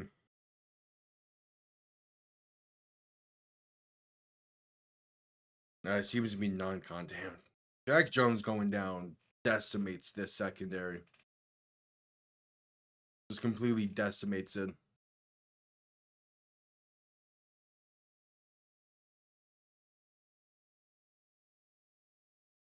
"13 minutes to play in the 3rd quarter. It's just because they can't finish drives. They have like they have been in control in this game in the first half. They're beating themselves constantly offensively.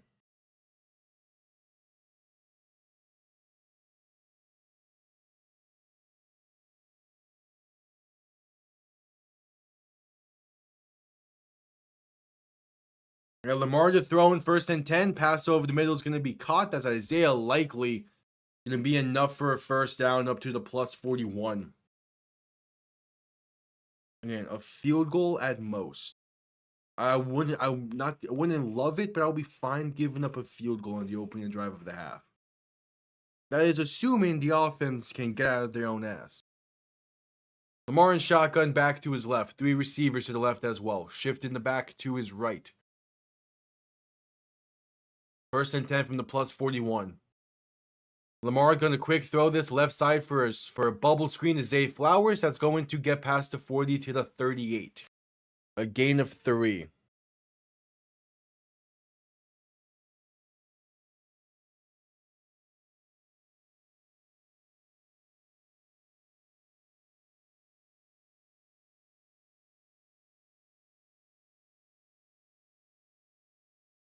All right, 2nd and 7 now.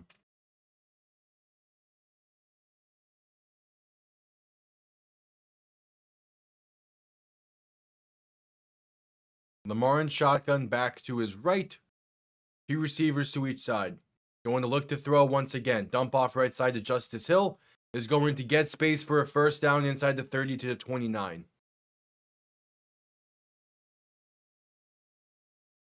Tough.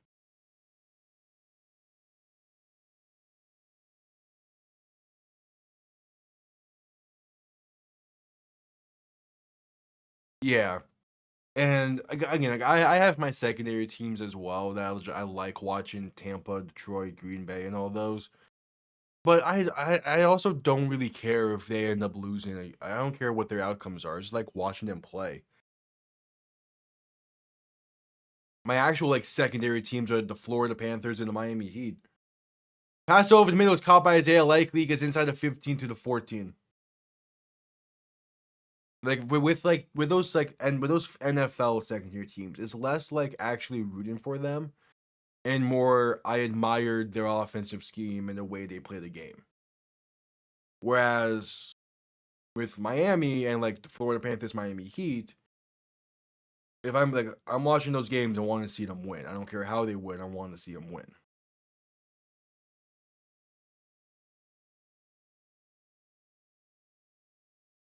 Lamar in shotgun and back to each side. The give left side is going to get space inside the 10 to about the 9 before being forced out of bounds. Yeah, the unraveling of this game is going to start. You had that good of a first half and you're down by 8. You gave him so much momentum in that.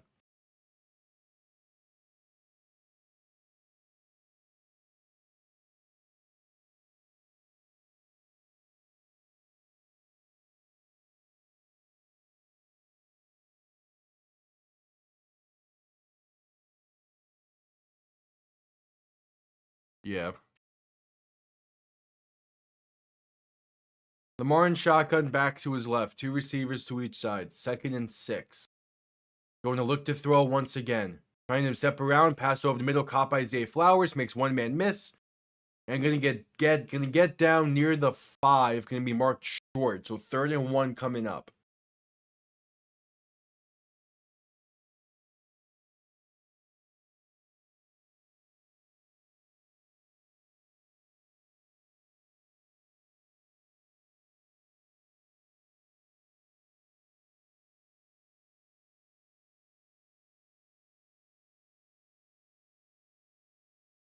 Gonna QB sneak this up the middle with Mark Andrews getting the snap, and that should be enough for a first down. Yep, they moved the chains. 1st and goal coming up.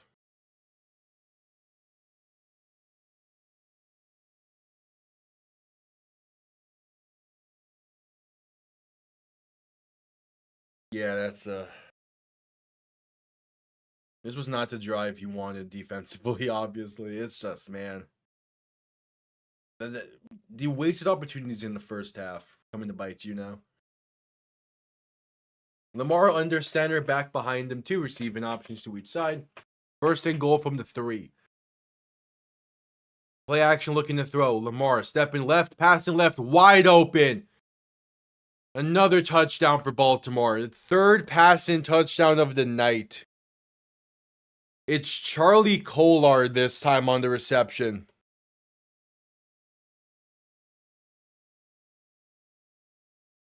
And that's a great drive from Baltimore to begin the half, but man. I mean, we're getting again. You're at the point now where you're forced to play really aggressive offensively.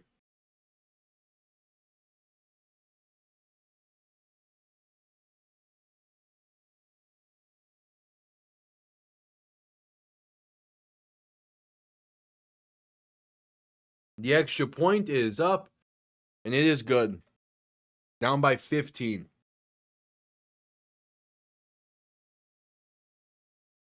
Yeah, it's with how in control Miami was in the first half. Being down by 15 and and being down by 15, about to get the ball to for the first time in a second is insane.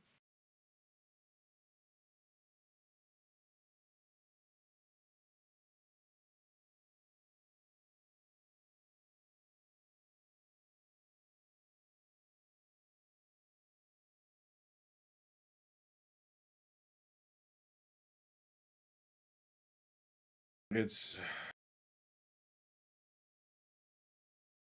this might be one of the worst losses of the year. Because like the Colts game was bad, but they were never really in control of that game. The Patriots one was tough, but at least but at least it came down to the very end. Same with the Bills. Carolina was bad because you really did blow that game, but in the second half you got steamrolled and the offense kind of faltered massively. The Browns one was bad, but similar to the Colts one, they were never in control of that game. The Dolphins were in control of this first half. Like they were the better team in the first half. In every stat but the score. Because of just so many mental mistakes.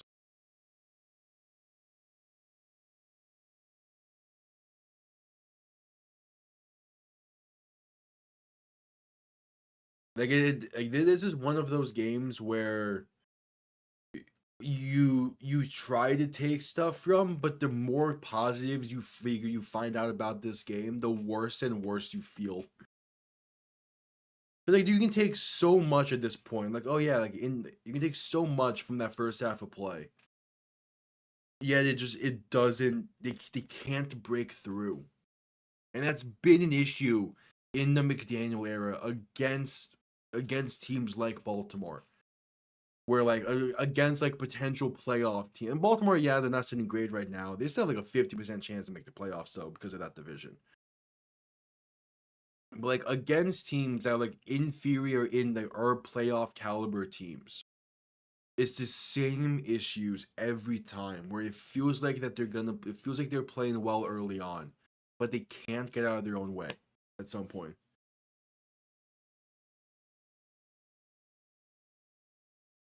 Kickoff underway, going to be returned beginning from about the 8. Has room past the 25 and going to get to about the 29. That's D. Eskridge on the return. Penalty marker down.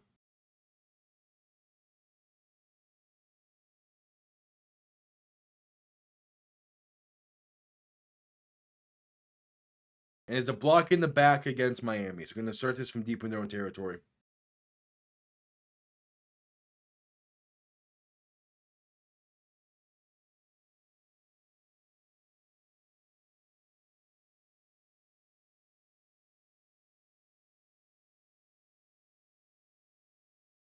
All right.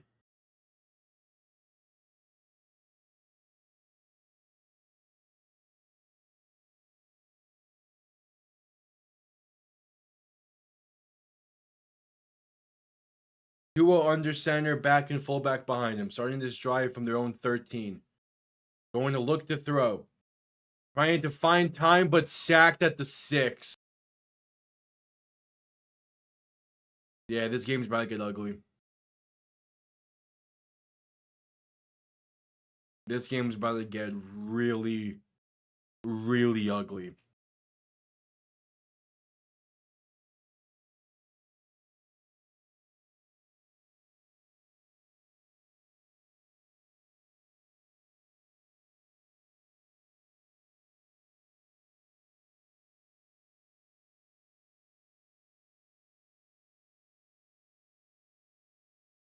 All right, Tua in shotgun, gonna hand this off right side to Devon Achane. He loses a yard this time. Yeah, this can get ugly.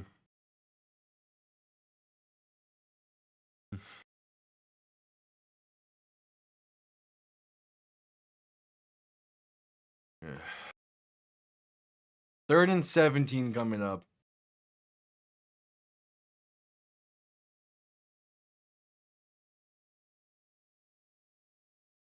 All right, what's the play call here? Some kind of handoff, some kind of screenplay. Does the ball travel 5+ yards? We shall see. Tua in shotgun, back to his right, looking to throw. And Simon's a dump off right side that's behind H. Oh my god. It is. Why am I able to tell that was going to happen? Although not the screen, it still did not. Like, the ball doesn't travel 5 yards on 3rd and 17. On 3rd and 17, the ball doesn't travel 5 yards. Come on.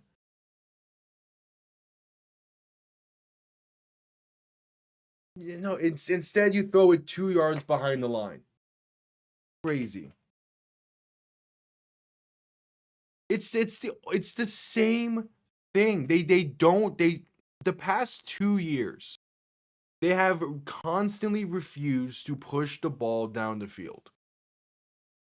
And it's not because that the teams are necessarily playing them well, because they've had their moments of being able to push the ball. They're not trying to push the ball down the field anymore. In today's game alone, they nearly had a big time play down the field, but it got called back due to a bad trip. They've had 20+ yard gains. They have passed the ball 10+ yards down the field tonight. But on 3rd and 17, down by 15, you refuse to even try to pass it in front of the line of scrimmage? The punt comes off clean. It's down near midfield. Going to be a holding against Baltimore to push him back a bit, but it's just...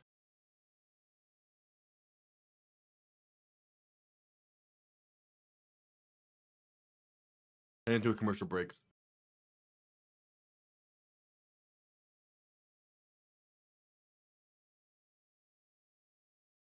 Because McDaniel, during the interview process, so Miami's mindset during their interview process in 22 seemingly was offensive-minded guys that have the confidence to be able to build and have confidence in their abilities to build an offense around Tua. And to McDaniel's credit, for the first 2.5 years, he was able to do that. I don't know what happened, but all of a sudden this offense is just not the same as what it was.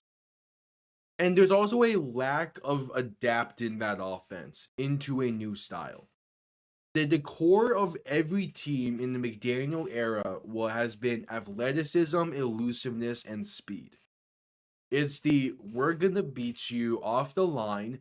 We're going to beat you without speed and make you miss. And as long as you can't tackle, we're gonna beat you. And that works fine typically against teams that aren't going to make the playoffs. The issue comes in when you play even a 500 and above team. They're going to adapt their defense to press you at the line, force the timing to be off, and they can tackle pretty well one-on-one. Because at the end of the day, all of these are NFL players. And they wouldn't be in the league if they couldn't tackle one-on-one in space somewhat consistently. So it's an offensive style that caught on right at the tail end of the West Coast heavy pass first Shanahan style of football. What we've seen last year, so far this year, and we'll see going forward, is the NFL shifting back to that mid to early 2010s, late 2000s style of football that is primarily run first and to set up the pass afterwards. But McDaniel is still coaching in a pass first, run second idea that is just not going to work in the NFL even next year. It's barely working now. Handoff up the middle to Derrick Henry is going to get about 9. Like, we're seeing that shift. Like, the Eagles winning the Super Bowl last year is like, it's a copycat league. Everyone saw how the Eagles have built that team and how they won a Super Bowl. Teams are gonna follow suit. They're seeing the success that the Chargers had last year. The success that the Colts are currently having with Jonathan Taylor. Like it's gonna become a more run-focused league in the next few years. And if you can't adapt, you're gonna be caught in the water. Toss left side gonna gain about 3, enough for a first down.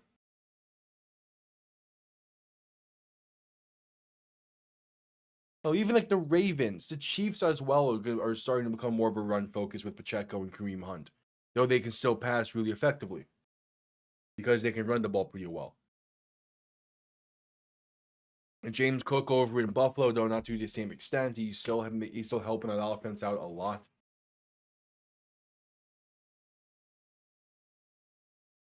Lamar in shotgun, and we're going to have a stoppage before the snap as Miami will call their first timeout. They had a late substitution there defensively.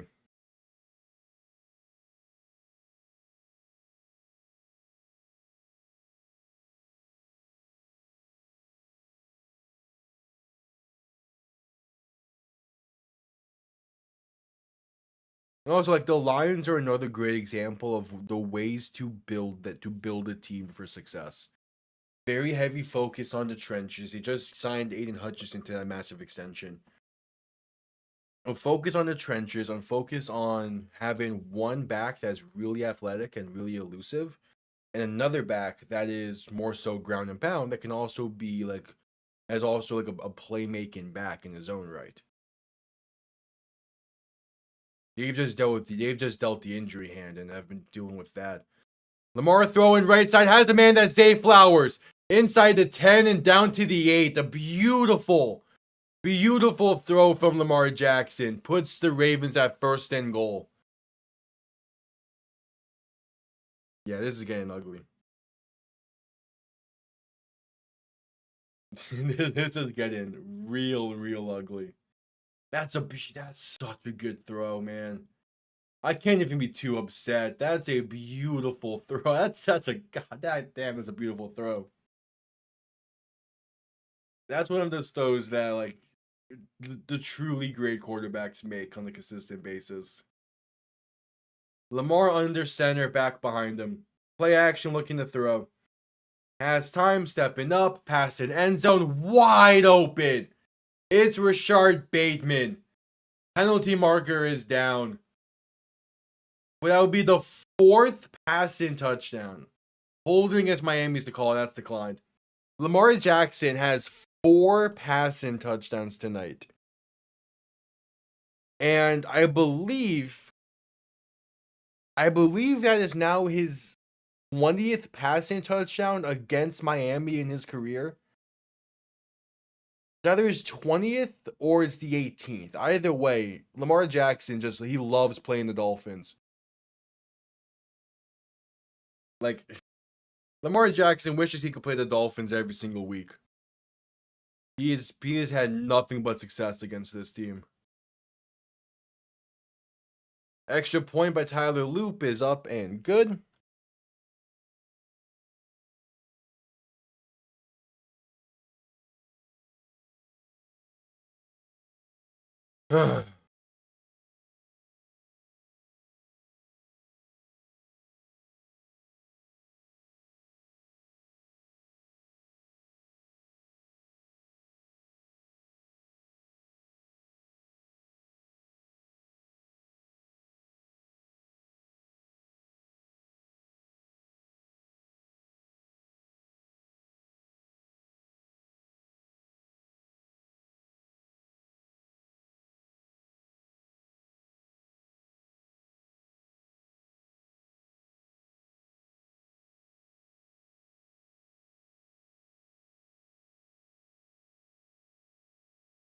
All right, that commercial break.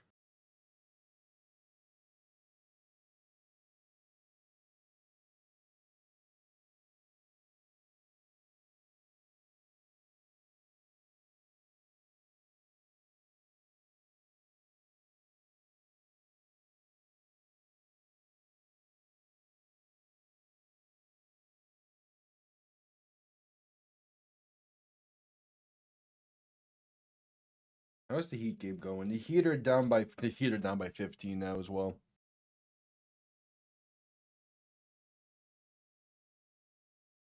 Yeah, I guess Norman Powell really is that important to the Heat's offense. That's crazy. Also, Wemby's at nearly a 20. God damn, Wemby.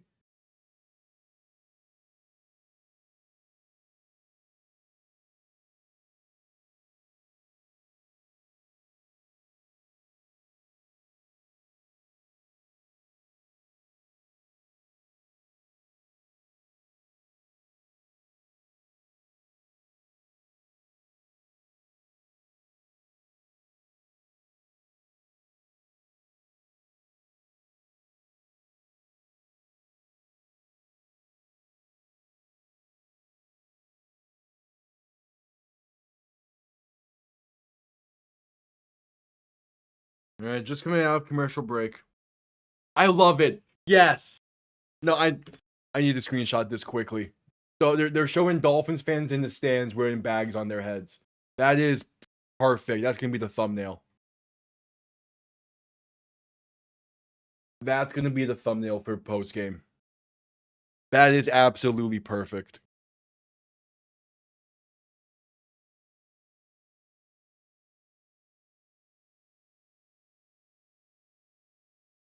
That is absolutely perfect. Kickoff underway. Going to be returned beginning from the 10. And gets up to about the 29, maybe the 30.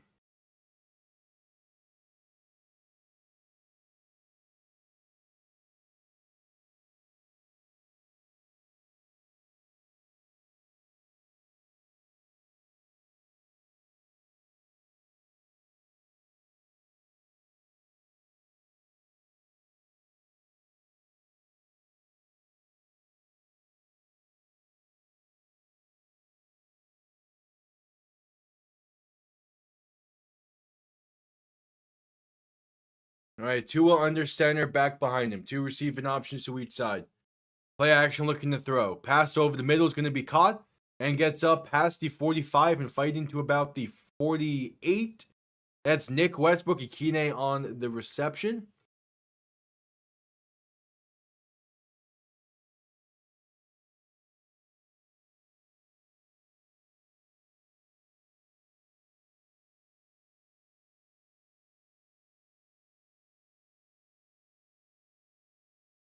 All right, they're showing Chris Greer. There's another look at Stephen Ross.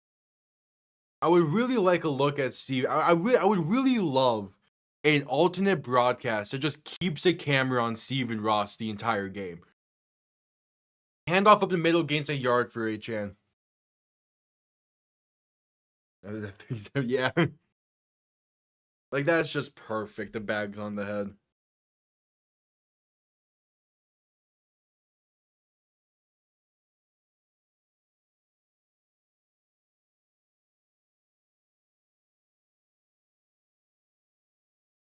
Like, this, like, everyone, like, most Dolphins fans knew that with how the season was going, this was going to be a big week to voice complaints. I'm praying Stephen Ross has his hearing aids in to hear those boos in this stadium and is realizing that stuff needs to change. Tua looking to throw, pass left side is off the mark and incomplete. He threw that to absolutely no one.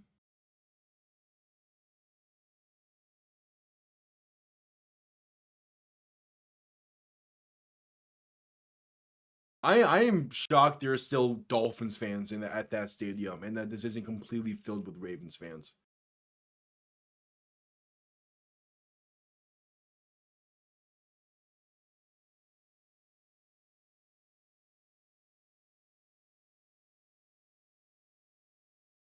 Tua in shotgun, back to his left. Three receivers to the left as well. And a timeout is called. What do you mean we have a timeout? We only have one timeout remaining.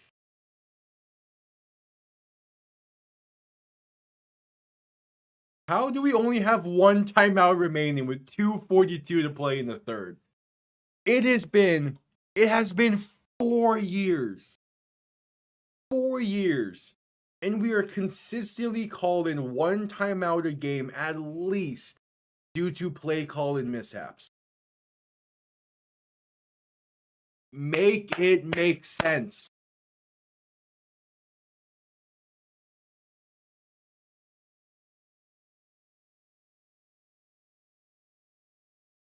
Tua in shotgun back to his left. 3 receivers to the left. It's the same exact play call that would have been on third down anyway. Tua looking to throw. Pass left side going to be... Nope, it's dropped.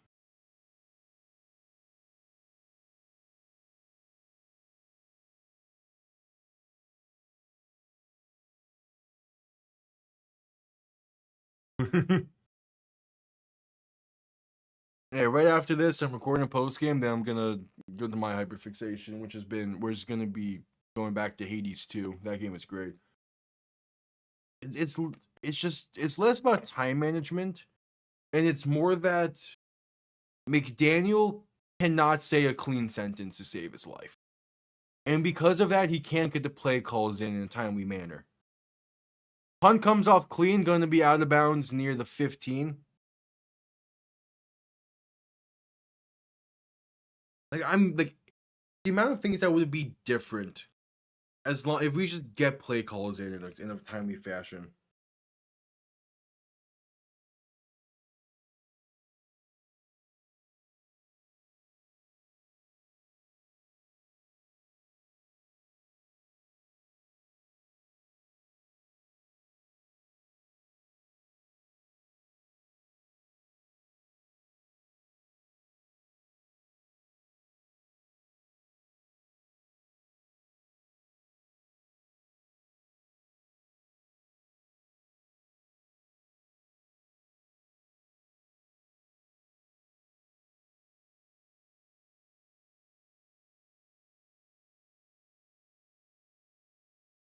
All right, at commercial break.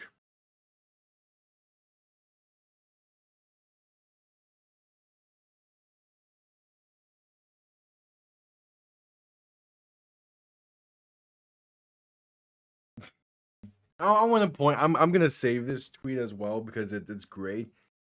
Tony Jefferson, who is a safety over with the Chargers right now, and they have the Titans upcoming, so maybe don't have to pay too much attention to all that. But even Tony Jefferson is out here tweeting. Did I just see a slot fade to a 5'9" running back versus a 6'4" demon on fourth down with a gif of LeBron leaving the press conference? That sums shit up perfect. Other players are seeing this shit and are questioning the decision making. Why would anyone sign with this current regime?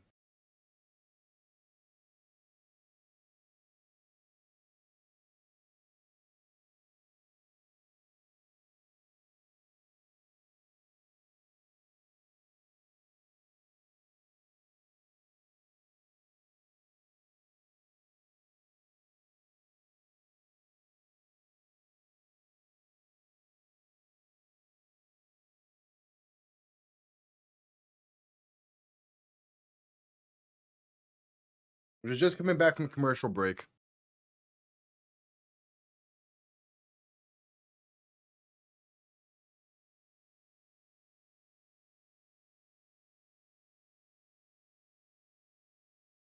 Yeah, Lamar Jackson has 18 touchdowns against Miami in his career. That is the second most in the first 5 games against one opponent.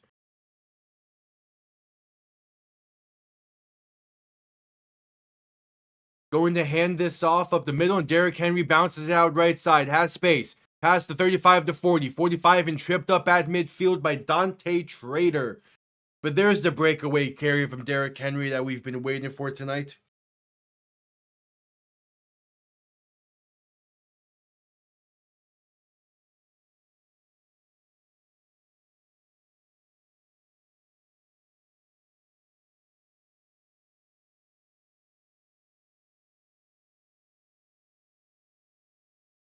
I don't think that's a possibility anymore.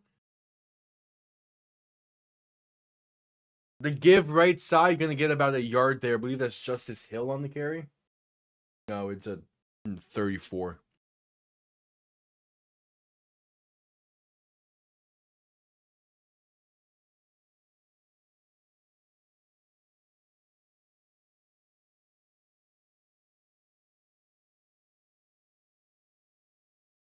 Under a minute and a half to play in the third quarter. Like with Miami only having one timeout, the good with Miami only having one timeout is Baltimore can kill the remainder of clock, and Miami will not call that timeout until they get on offense. Handoff up the middle on 2nd and 4. There's Justice Hill for about 2.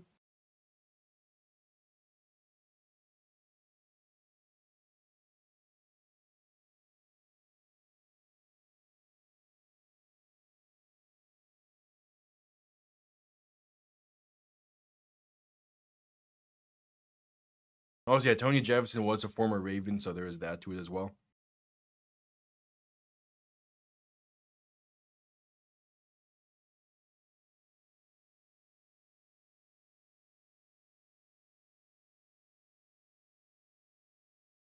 All right, Lamar looking to throw in 3rd and 7. Has time. Deep shot, right side. Incomplete, looking for DeAndre Hopkins. Jack Jones in coverage, and at least Miami gets a stop. But there's 26 seconds to play in the third.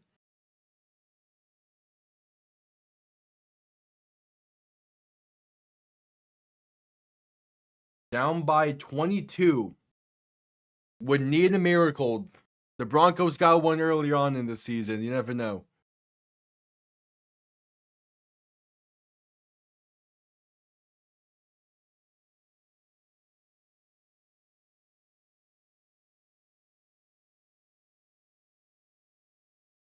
Hunt comes off clean. Going to be fair caught at about the 7. I'm at the point where, I change the possession each time because I have to. And for the scores, I have like a counter that I have to switch between home and away in order to like make sure that I can add to the correct team.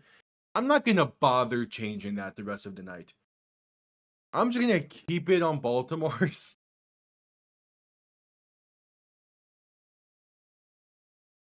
And if Miami scores, they score. I'll change it then. But until then, I'm not gonna bother going to that other window I need to in order to change it. Look, Tua under center, gonna look to throw. Pass left side, caught by Malik Washington, makes one man miss and has space. Pass to 30, 35, and out of bounds at the 36. All right, that'll be the end of the third quarter. 15 minutes remain in the Dolphins season.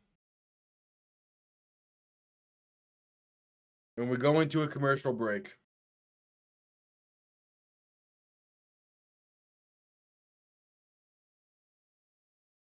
"15 minutes remain."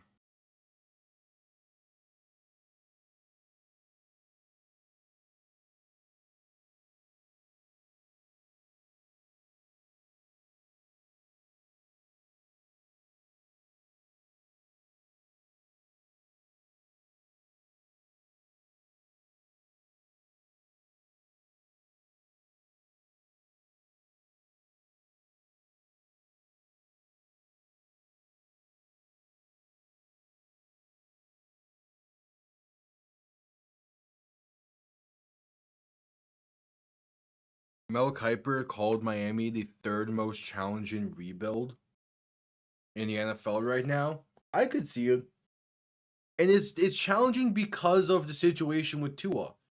Like what do you do with his contract? If you move off in the offseason, that's $92 million in dead cap. Which, yeah, you could look at what Denver did with Russell Wilson, but there's a difference of $30 million in dead cap between Russell Wilson's Denver deal and Tua's current deal in Miami. So Denver was able to go out and at least get some other pieces with the $30 million that Miami would be without because of moving on from Tua. Like, that contract alone might force a running back situation next year. Because no coach is going to want to come in and deal with that contract and begin a rebuild with that. Maybe you can do what Houston did, where you bring in like a Lovie Smith to be a 1-year guy just to get you through the season. and get you through a tough spot, and then you deal with and then you bring someone in the following year to be like the true coach going forward. But with the history of what the Dolphins are dealing with right now with the Flores situation, you can't afford to do that because you have the allegations against you.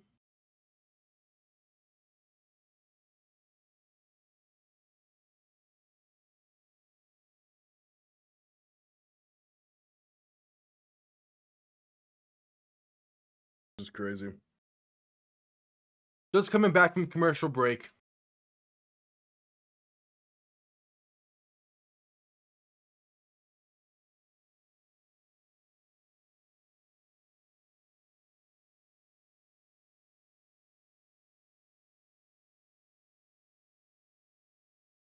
Tua in shotgun back to his left. Three receivers to the right.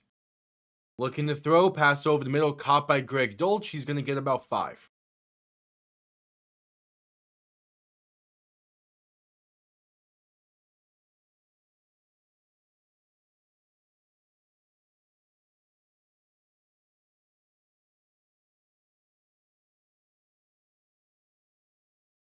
Play for pride. Someone has to sign up.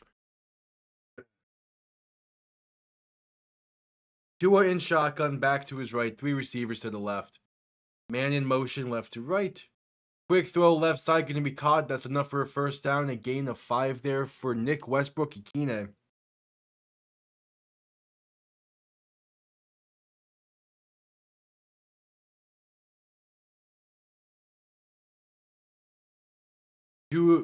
Tua in shotgun back to his left, looking to throw. Pass left side is going to be caught. A diving catch at the 30. It's Devon Achane on the reception. Man, bless your heart, Achane. You do not deserve this team. Correction, this team does not deserve you.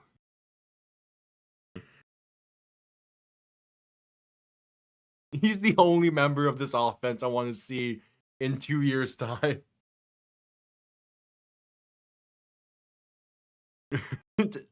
Achane needs to be a Dolphin for life. I don't care how long it is. If Achane is ever wearing a different uniform, this front office has failed everyone.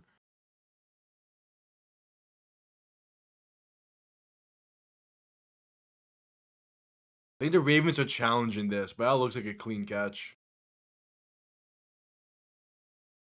There might be some movement there, actually.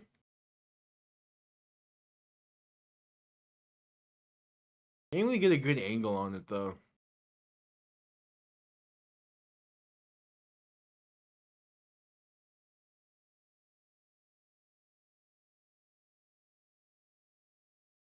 We're heading to a commercial break, though, for the challenge.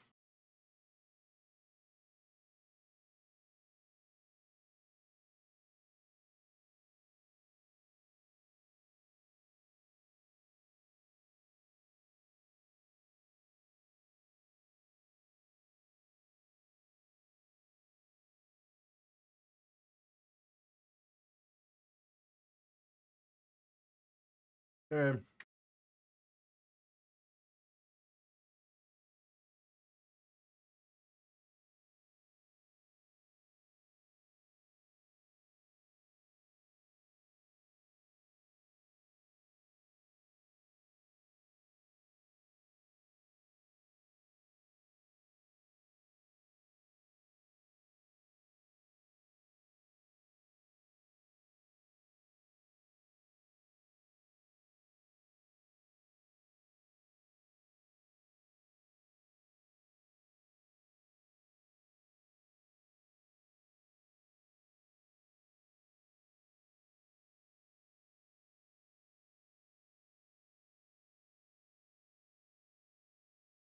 Oh, man, oh, man.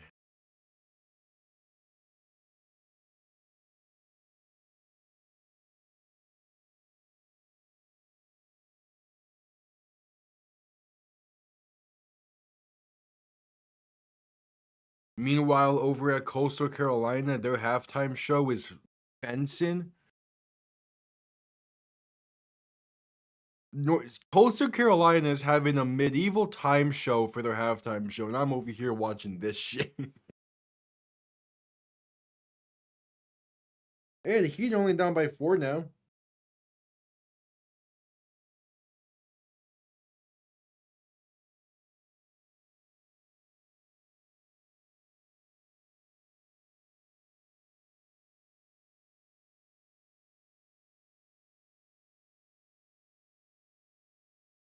All right, and the Ravens will win this challenge. It's incomplete after review.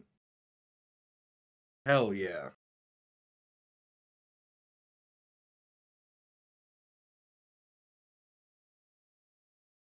So 2nd and 10, Tua in shotgun. 2 receiving options to the right, 3 to the left. Going to look to throw, pass right side, caught by Greg Dolch. That's a gain of 8, maybe 9. He's been one of the better players tonight.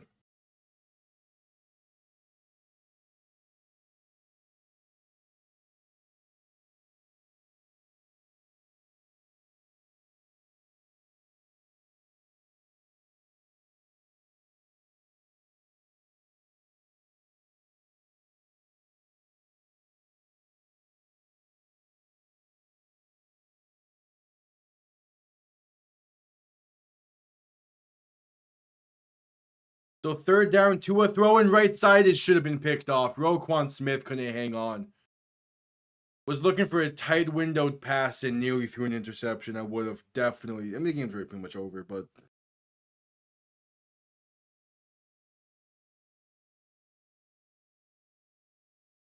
Yeah, that's a dangerous pass to throw.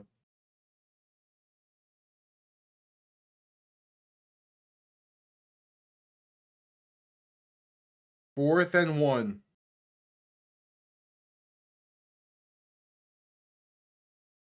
Tua in shotgun, back to his left. 3 receivers to the left. This is where you wish you had. This is where you wish you had Ollie Gordon. Pass right side is going to be somehow caught by Cedric Wilson for the first.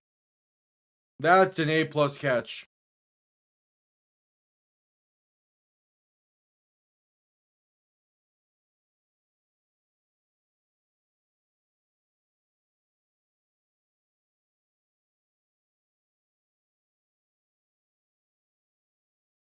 That's a nice catch by Cedric Wilson. Tua in shotgun, back to his right, 3 receivers to the left. Going to look to throw. Pass left side is going to be caught along the sideline. That's Jalen Waddle on the reception, gain of 8.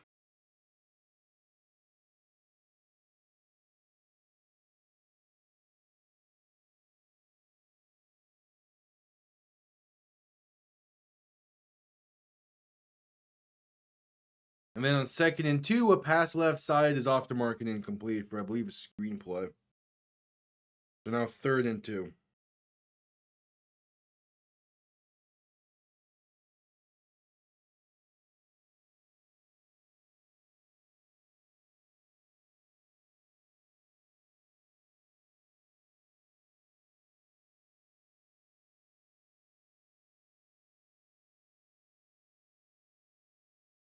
All right, 3rd and 2. And now there's a penalty. Oh, they're calling intentional ground in there. Ugh. Like this could get any worse.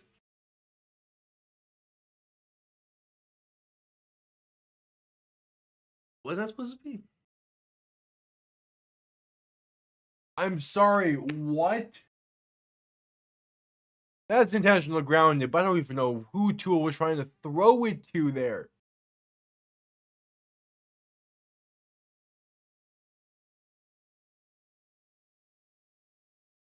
Tua in shotgun. 3 receivers to the left, 2 to the right. 3rd and 12. Shifting it back to his right and making more adjustments along that right side with the receivers. Man in motion, right to left. Tua play action, looking to throw. Dancing in the pocket, rolling left, trying to buy some time. And gonna take it himself and slide for a yard.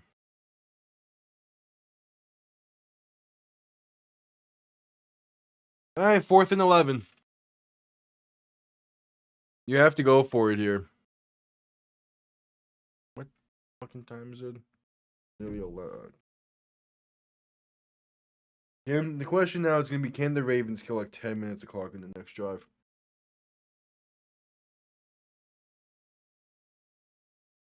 We have a single rushing yard in this half? I mean, fair, we've been down this entire half, but come on. Tua looking to throw in 4th and 11. Pass right side, it's there for the first up to the 25. That's Jalen Waddle on the reception.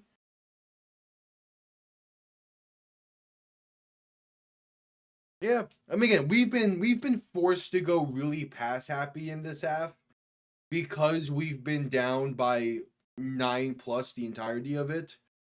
But that's still ridiculous. Tua looking to throw once again. Pass over the middle is nearly intercepted. Penalty marker down though. This will be DPI against the Ravens. Put us at 1st and goal at this like the 4. Maybe it's gonna be 1st and goal, I think, either way. All right.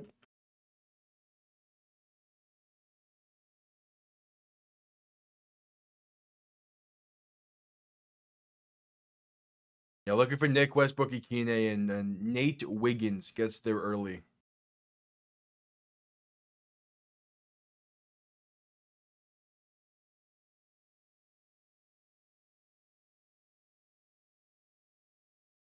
Tua under center, back behind him. 2 receiving options to each side. Man in motion, left to right. Gonna hand this off right side. Going to get to about the 10 is Malik. No, ball come loose. It's a fumble and the Ravens have it. The 2nd turnover of the night. And already a really ugly game is getting uglier. The second I said screw it, I'm going to change the score thing, see, just in case. Miami fumbles. That's crazy. Another empty drive in the red zone.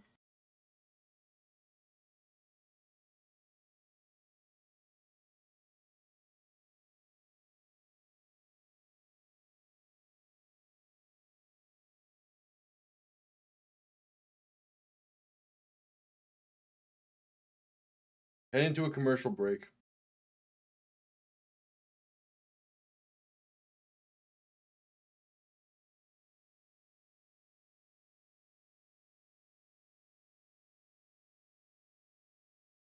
At commercial break. Because that's Miami for you. It's just something. This team, man, it's talks every year about a culture change in Miami and how, like, they need to get tougher, they need to get more physical. The players themselves are talking about it and proving the media wrong and having that culture change. A culture can't change if the leaders of the previous culture are still leading the way. I could try my hardest to explain like exactly what I mean by that right now. The Toronto Maple Leafs are going through a very similar situation right now over there in terms of their lack of physicality and their needing to change of the culture. And Steve Dangle has done multiple videos now because of the Leafs losing some really questionable games due to physicality issues.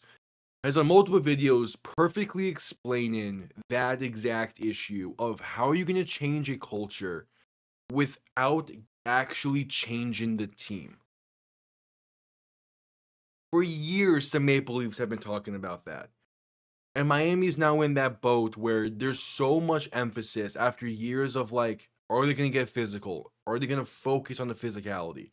The only other option to get more physical is to get people out of the building top down. This team is not going to be a physical team as long as McDaniel's the head coach. As long as Chris Greer is the GM, this team is not going to be a physical team. As the stadium is emptying out and there's still 12 minutes to play,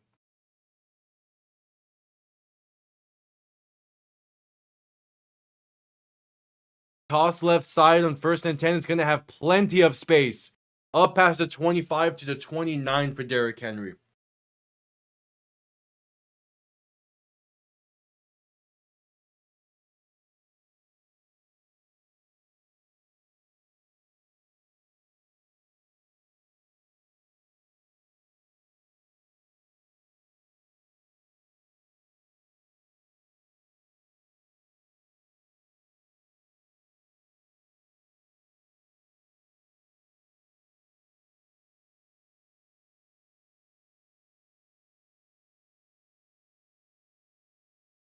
All right, Lamar under center, back and fullback behind him, and give up the middle, and that's going to be a gain of about 2.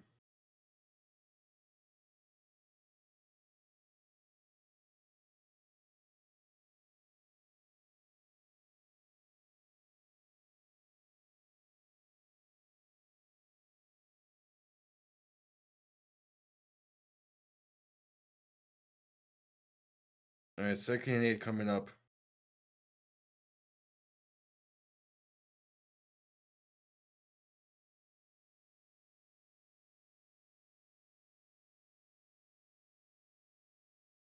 Lamar under center, going to look to throw. Shakes off 2 would-be sacks and going to pick up about 4, because of course. We're not going to get the number 1 overall pick, because this team is still good enough to beat the Saints and the Jets once more. We should have a top 5 pick in theory.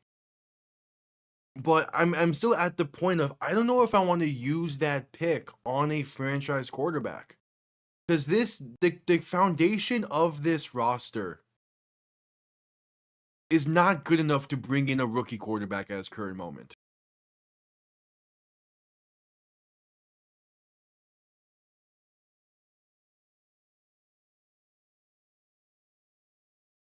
Lamar looking to throw in 3rd and 5. Gonna get sacked back at the 28 at least.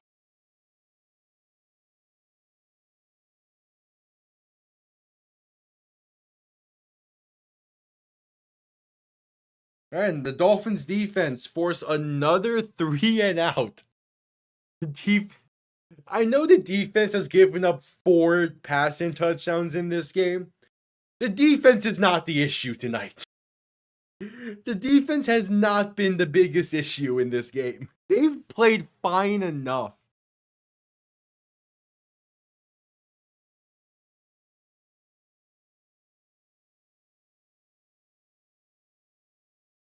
It's the offense continuously not getting enough done. Punt goes out of bounds near the 19.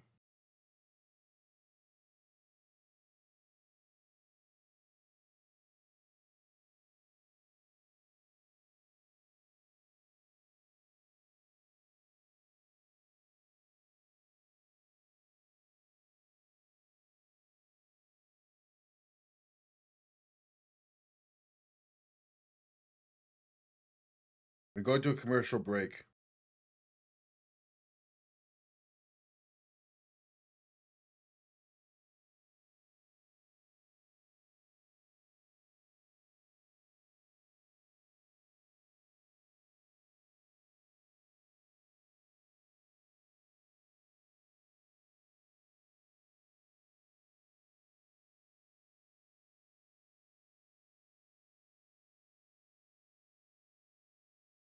At commercial break.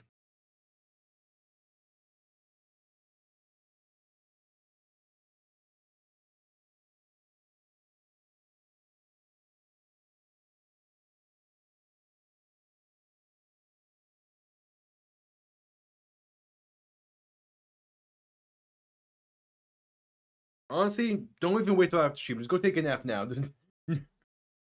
No, anything I could say in the next like 30 minutes, I'm just gonna say again during the post game. I don't think anything worthwhile can come from the rest of this game. So the sleep is important.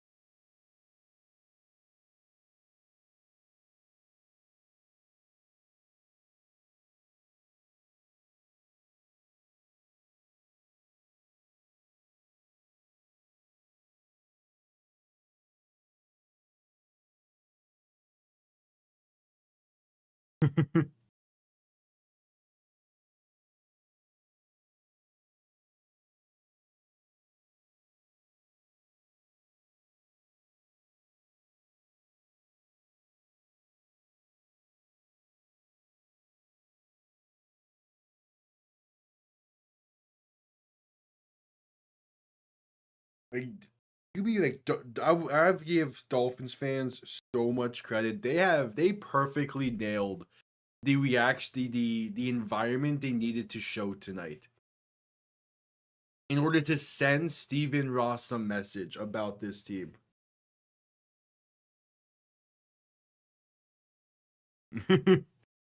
Pass left side going to be caught by Devon Achane for a gain of 3 on first down. Only been up to 5. Yeah, that's not. No.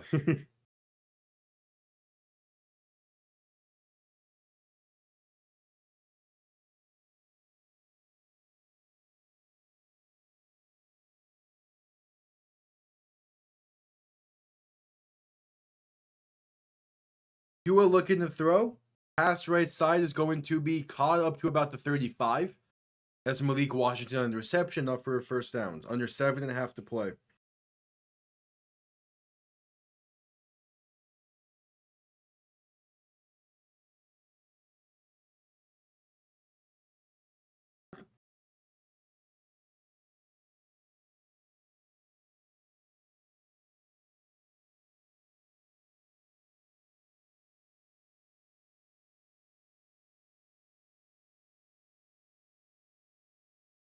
Tua in shotgun back to his right. 3 receiving options to the left. First and 10 from the 34.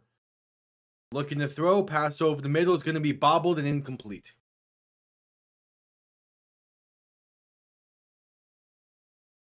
Yeah.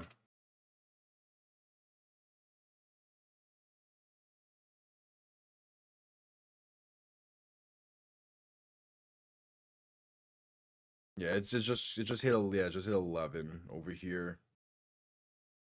This game was ran by 11:30. Post game will take like 10 minutes to record. Should have enough time to do some stuff before going to bed.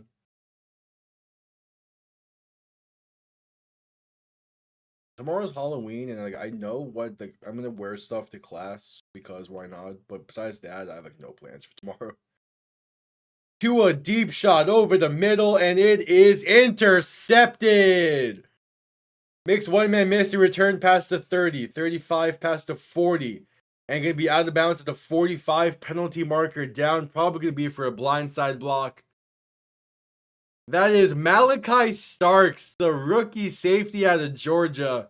Someone that Dolphins fans wanted to draft. And I believe that's his first career interception. 6.5 to play in this one. But that's just a cherry on top.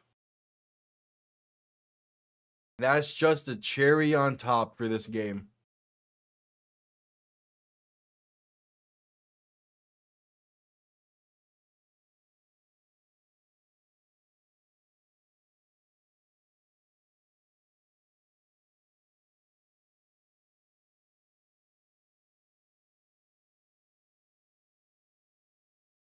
That's great.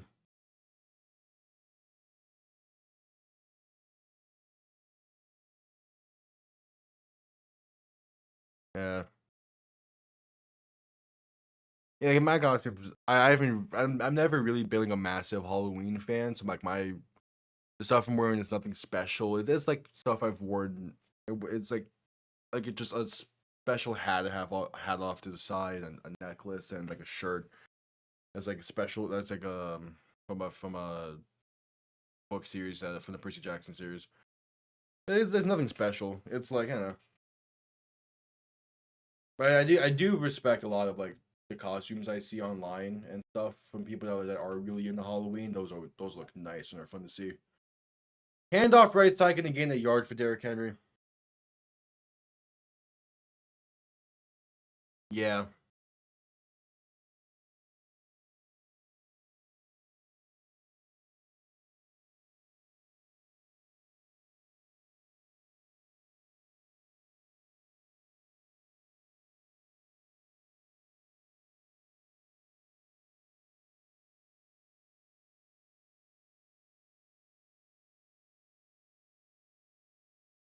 Second and 9. Lamar going to hand this off up the middle, and that's going to lose about 2.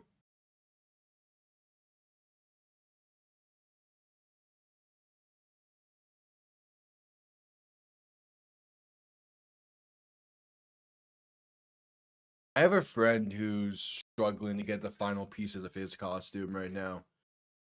Partially due to just like ordering stuff late and like not really having a local place to go to pick them up.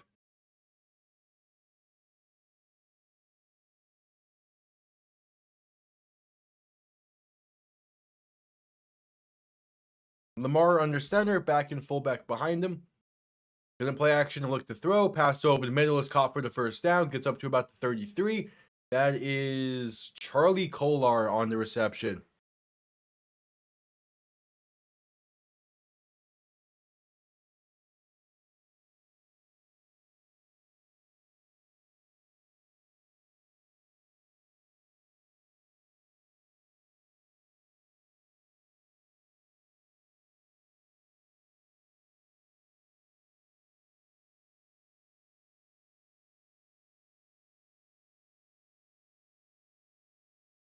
All right, 1st and 10 under 4.5 to go in the game.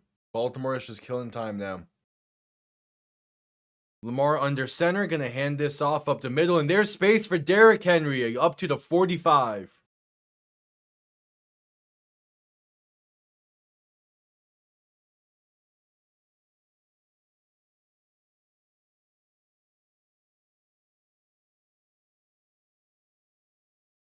Yeah. There was one year where I redo the costume. That's just because again, I was not really into Halloween, so I kind of just didn't think of a costume until really late. Probably was a few years I did that actually. Like I kind of used costumes in twos when I was growing up. Lamar handoff up the middle, and there's gonna be more space for Derrick Henry past midfield to about the 48.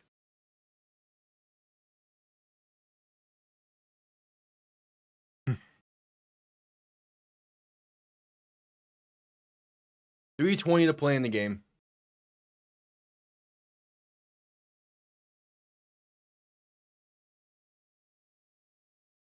Yeah, but details like that I don't think really take away from a costume though, or a cosplay.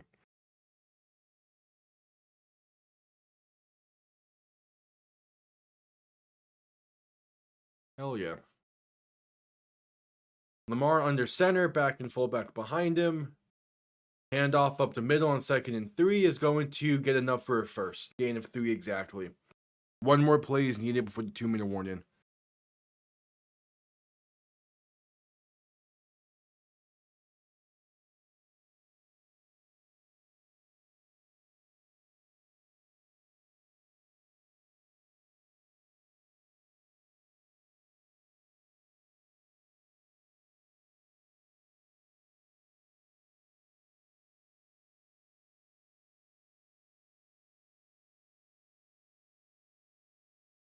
I know it's calling it a 3rd and 1, and Mark Andrews is under center for the Ravens version of a tush push, and it works to pick up the first, and that'll bring us to the 2-minute warning. 2 minutes to play in this really ugly affair between the Ravens and Dolphins. But next week we play Buffalo. Oh my! And then we next week we play Buffalo, and that game's gonna be worse. Also, a heads up for that one. I'm not sure if I'll be live on Sunday next week for that game, or really at all on Sunday. I have a friend visiting next weekend, and I'm just not sure kind of like what the deal's gonna be because he's visiting from Thursday till Monday. So I'm just stuff's up in the air for week 10. I'm assuming Thursday should be good and Sunday night should still be good, but not really sure. I'll know more on Thursday. So there will be a community post on Thursday next week if I'll be available for that game and kind of what the week would look like. Yeah. Because typically I don't miss Dolphin games, but if he wants to watch it, Like if he doesn't have stuff planned during that game and wants to watch it with me, I'm gonna have to miss the stream and not passing up on that. Because I think the idea would be because he also has a few other friends up in the area here. So I think it would be me, him, like one or two other people. So I don't want the stream to be too cluttered with people IRL. Handoff right side is going to get up about 3. As the Ravens look to kill the clock. Also, it's a game against Buffalo. We're not going to be paying attention much if we watch it together because we're 100% going to quad box that shit.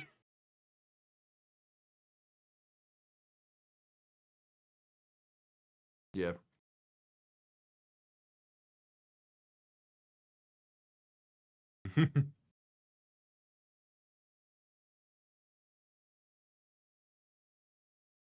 Bad starts to making the playoffs, and they're showing both the teams 1-5, 1-6 stuff. Miami would have to basically win out for the hope of even making the playoffs. There's one kneel down, gonna need one more.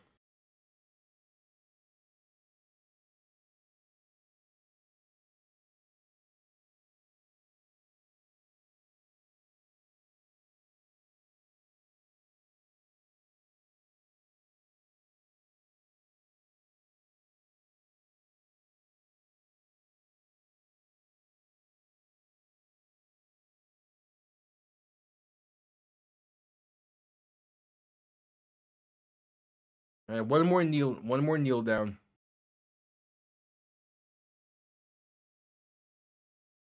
And that will do it. Lamar Jackson's return. It is a 4-touchdown performance and a win. The Miami Dolphins fall to 2-7. And they have a large hill to climb. But after a performance like this, that hill is at this point you might as well go to the valleys. And it's gonna be a very interesting 4 or 5 days, as we slowly approach the Tuesday trade deadline. There's probably like 2 or 3 players that played their final games in a Dolphins uniform tonight.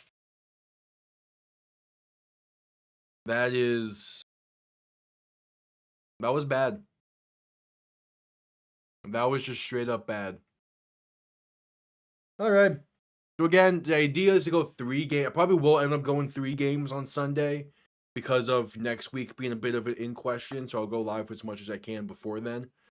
So I appreciate everyone tuning in. Post game goes up tomorrow around noon. There is a very real chance that I'll also go live tomorrow if Miami makes any drastic changes in terms of like front office decisions. I would not be surprised if stuff happens. If so, I'll be live for a reaction to all that. If not, I'll be live Sunday at 1 o'clock for most likely Colts Steelers. It's either that or it's going to be Broncos Texans. I'm still not quite sure yet. I'll decide Saturday probably, or most likely Sunday morning. But I appreciate everyone tuning in. I'll see you all next time. Have yourselves a damn good one. Peace.